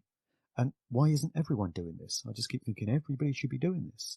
It shouldn't be anything special, searching for truth and stripping away lies. Everyone should be doing this, but they're not. And don't you think it's a really strange thing how people will attack the messenger? Yeah. So instead of getting mad at social engineers working at a Tavistock, behavioral scientists who devise these psyops to deliberately mislead people and change their perceptions and their thoughts, instead of getting mad at those people and trying to figure out where all this originated, they'll just attack some guy standing up in a conference presenting this information, or they'll attack you in an email or a YouTube comment or something. Why are people getting mad at us for pointing out that this stuff is going on? We're pissed off too. I wish it was some other way. I don't want the music industry to be like this. I don't want organized society to be like this. But I didn't make it this way, and you didn't make it this way. And yet people will attack us.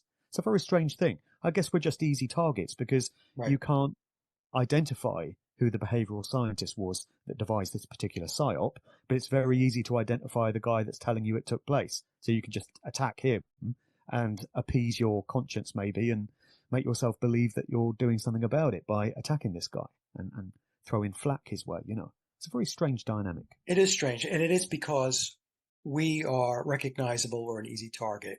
We do podcasts, you write books.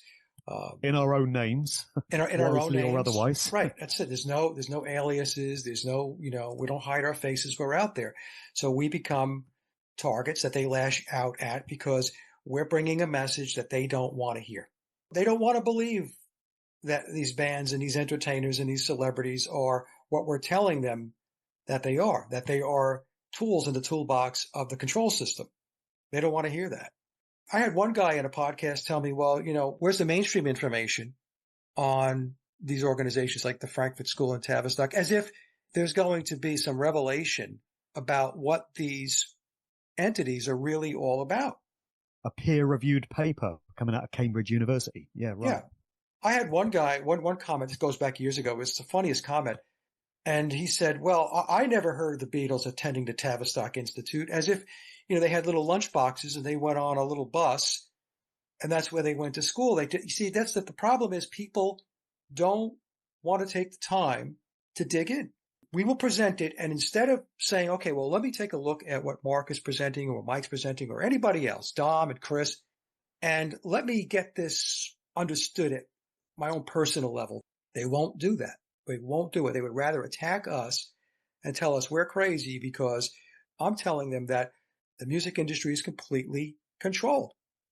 Cradle to grave. It's controlled. It's a big psyop. It's a big mind control program to social engineer and to alter the landscape of your society and your culture. Scott, what are you talking about? Nobody's controlling me. Never mind your entire reality is controlled. You've got to go to work every day, 9 to 5. You have to pay to live. You think that that's normal? You think that that's a natural way to live? That if you don't have any money, you don't have a roof over your head, you can't feed yourself, you have no medical care? You think that that's natural? And that's before social credit scores come in. Exactly. I don't know, Mark. I do believe more and more people are becoming aware. Aware is different than waking up. Awake to me means that you really have a pretty good handle on most of the components of what constitutes this reality. Aware is you're kind of like, it's like when you first wake up in the morning and you're just blinking your eyes and you're realizing that, hey, something's off here. A lot of people should have figured out the control system going back to March of 2020 because the script was universal. It was worldwide. You in the UK had the same script that we had in the United States. We had the same script that they had over in Germany, in France, in Italy, everywhere. Australia, New Zealand. I mean, just pick a continent, pick a country. I ask people all the time, how do you think that happened? There has to be an overarching control system at the top that is driving the car. Why do you think you have the United Nations? Why do you think they have the World Trade Organization? Why do you think they have the World Health Organization? Why do you think you have the IMF? What do you think that these entities do? What do you think Tavistock does? What do you think that the Club of Rome does? What do you think that the Bilderberg Group does, the Trilaterals, the Council on Foreign Relations? And you try to educate people on this. I've even recommended And they go to books. Wikipedia and look them up. Yeah, exactly. Wikipedia. There's nothing on Wikipedia. They don't exist. Now people are resorting to Grok and ChatGPT, these AIs. And what they don't understand is that this is the next iteration of Wikipedia. So Wikipedia was designed to be a one-stop shop to promote official narratives because they didn't want people going off, reading different books and reading different reference material to go understand something. It's like, okay, well, we're going to make this really simple, convenient, thus lazy. I was having, intentionally, I went in and I was working with Grok on Twitter, which is X's AI, and I was asking questions about the music industry and the Beatles specifically. And all I was getting back, Mark, was official narrative results. And not only that, but the defense of the official narratives. So it wasn't just laying out what the official narrative says, but when you challenge these AIs, it continues to go back and to promote the official narrative. So it hunts and pecks in its knowledge base to look for data and information that will continue to support the official narrative. They dismiss the alternative theories as well. So, for instance, if you're researching the Beatles and you want to find out what it's got to say about Paul is dead, the idea that McCartney died and was replaced, it will just rubbish that and scoff at it. And if it references it at all, it will just say, oh, it's a ridiculous conspiracy theory. It was debunked years ago. I went to a 50th anniversary event in 2019 for the release of Abbey Road. And it was Mark Lewison, who is the Beatles' official biographer. And he was doing a tour and presenting the story of Abbey Road, how it came about, events surrounding it. Now, as you well know, this was 1969, sort of September, October 1969. And October of that year is when the McCartney death rumours went mainstream on the college circuit in America. All these students were phoning up college radio stations and presenting clues that they thought they'd perceived in Beatles album covers and stuff. So that, whichever way you cut it, that's an important piece of Beatles history, even if you don't accept that the rumours were real. So Lewison is presenting all this information about, in 1969 this happened and the Beatles went here and this and that. But there was no reference to that at all. And so I caught him in the break and I said, hey, Mark, you didn't mention the McCartney death rumours starting in October 69. And he just scoffed and said, you don't believe that old nonsense, do you? Yeah. Whether you believe it or not, if you're presenting a complete account of what was going on in the world at that time, is it not at least worth a mention, a brief cursory mention?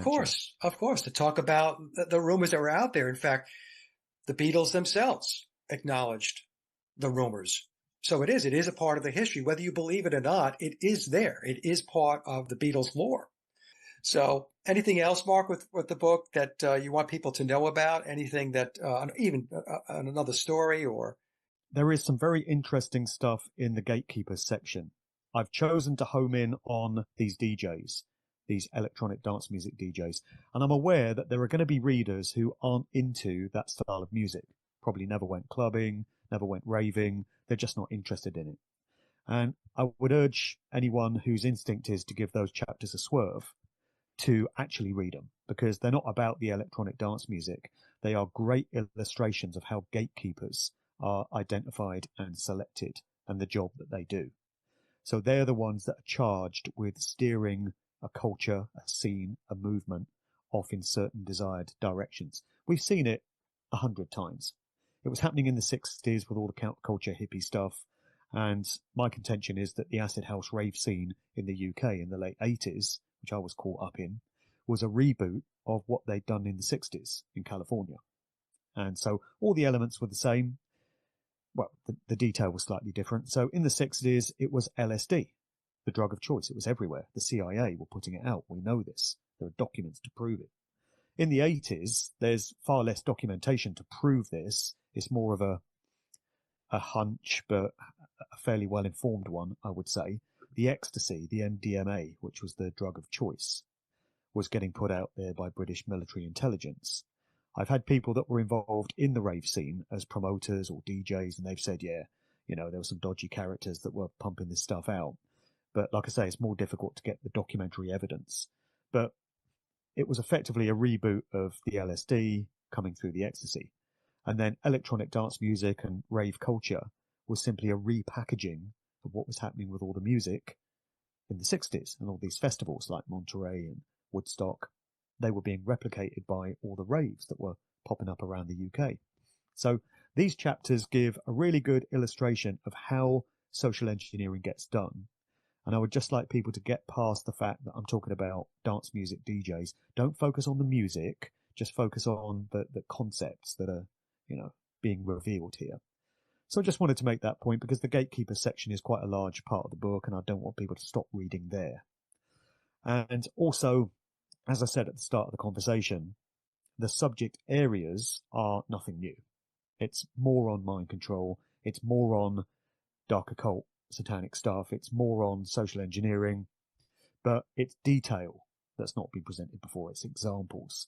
So people probably won't have heard about these particular artists and these particular bands that I'm referencing being used to push these agendas.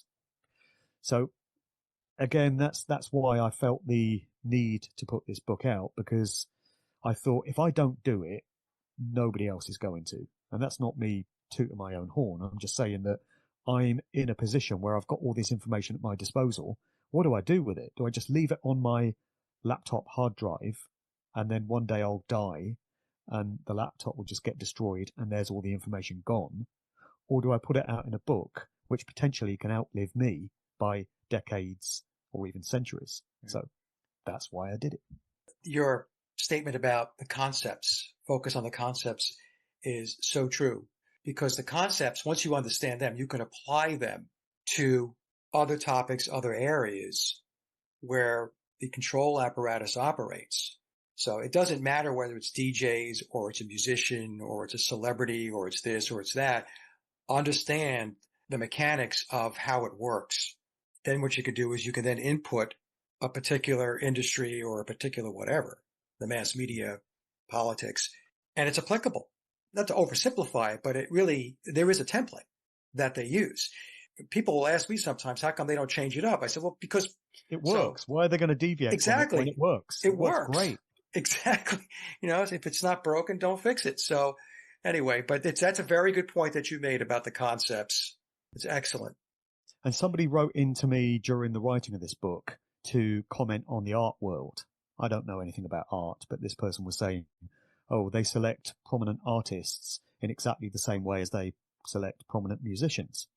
And he cited Francis Bacon as an example. Not the Francis Bacon from the 1500s, but the more recent one. Okay. So there was a descendant of the original Francis Bacon, and he lived from 1909 to, sometime in the 90s, I think. And he put out art. And a lot of people weren't feeling the art. They thought it wasn't of a very good standard, or they didn't understand it. But regardless of that, he was lauded as a great artist, national treasure. And this person was saying that the art world operates in exactly the same way as the world you know. They decide who they want to elevate to these top positions at the expense of everybody else. Right. The chosen ones are the ones that get promoted. So if it's the same in the art world as in the music world, isn't it going to be the same in the world of big business? Did Bill Gates, Jeff Bezos and Richard Branson get there through hard work and good luck alone? Right. Or were they selected for those roles? And it would be exactly the same in the world of politics, the world of sport, the world of everything. Like you say, it's templates, they work, and they keep using them. I mean, they have to use their resources, because if they don't have their resources in play to push these agendas or to steer these various industries, we could say the same thing about the publishing business, then their whole deal just falls apart. So they have to control it. It's very simple. Folks, it's not really hard to understand. If you want to control something, you have to ensure that you have the right people in place. And these are people that you not only do you trust, but these are people that are going to follow orders, and they're going to abide by the rules of the game so that the agenda can move forward. So they're not going to take any chances with outsiders or somebody who's, quote, rogue. This is the same discussion I have, Mark, with Donald Trump. People thinking that he's outside the realm of the, quote, deep state. And no, he's not outside the deep state. He is embedded in the deep state. Right.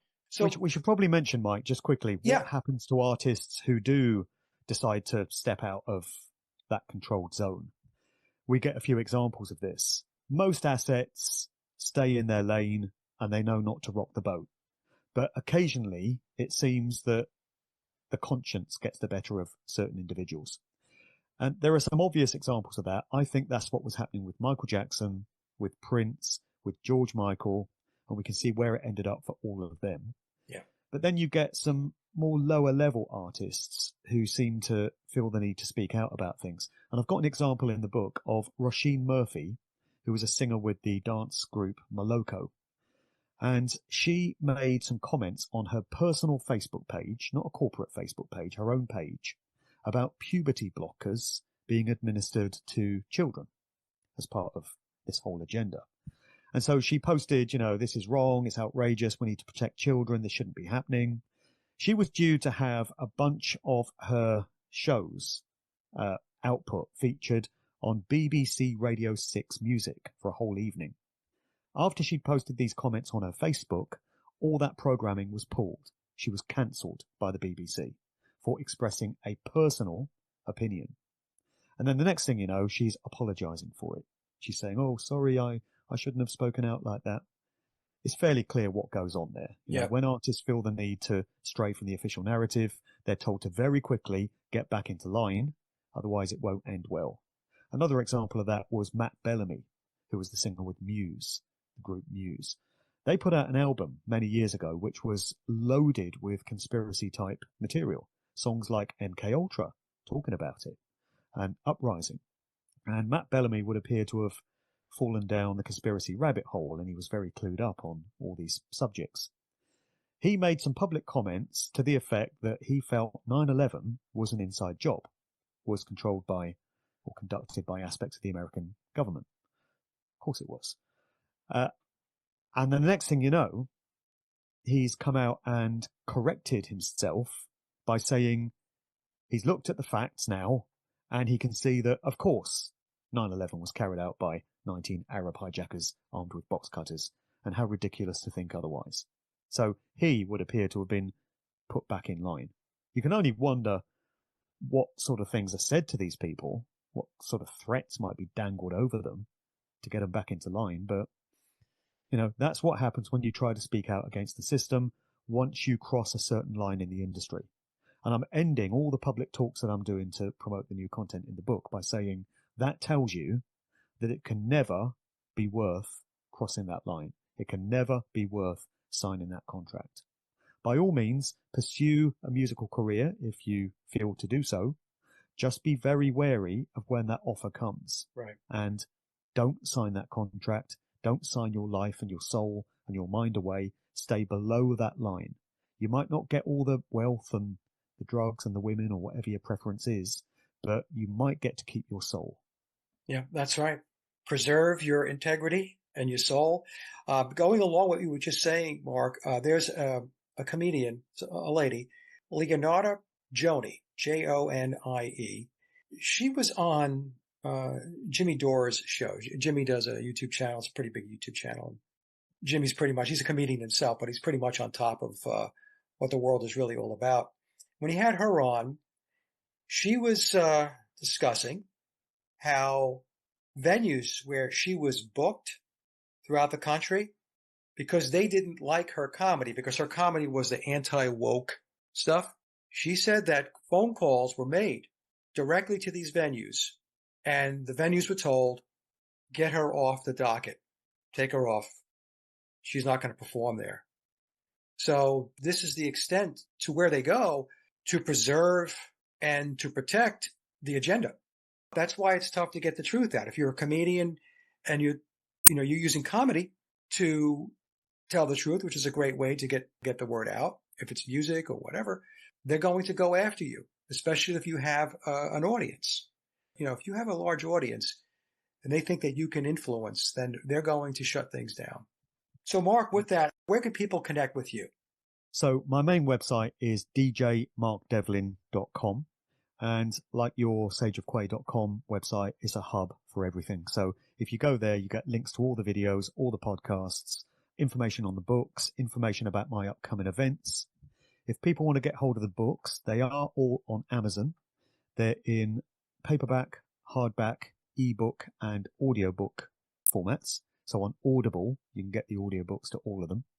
I can also post out personal signed copies of the books for anyone that wants to avoid Amazon. But to be honest, that's an option that only really works in Europe, UK and Europe.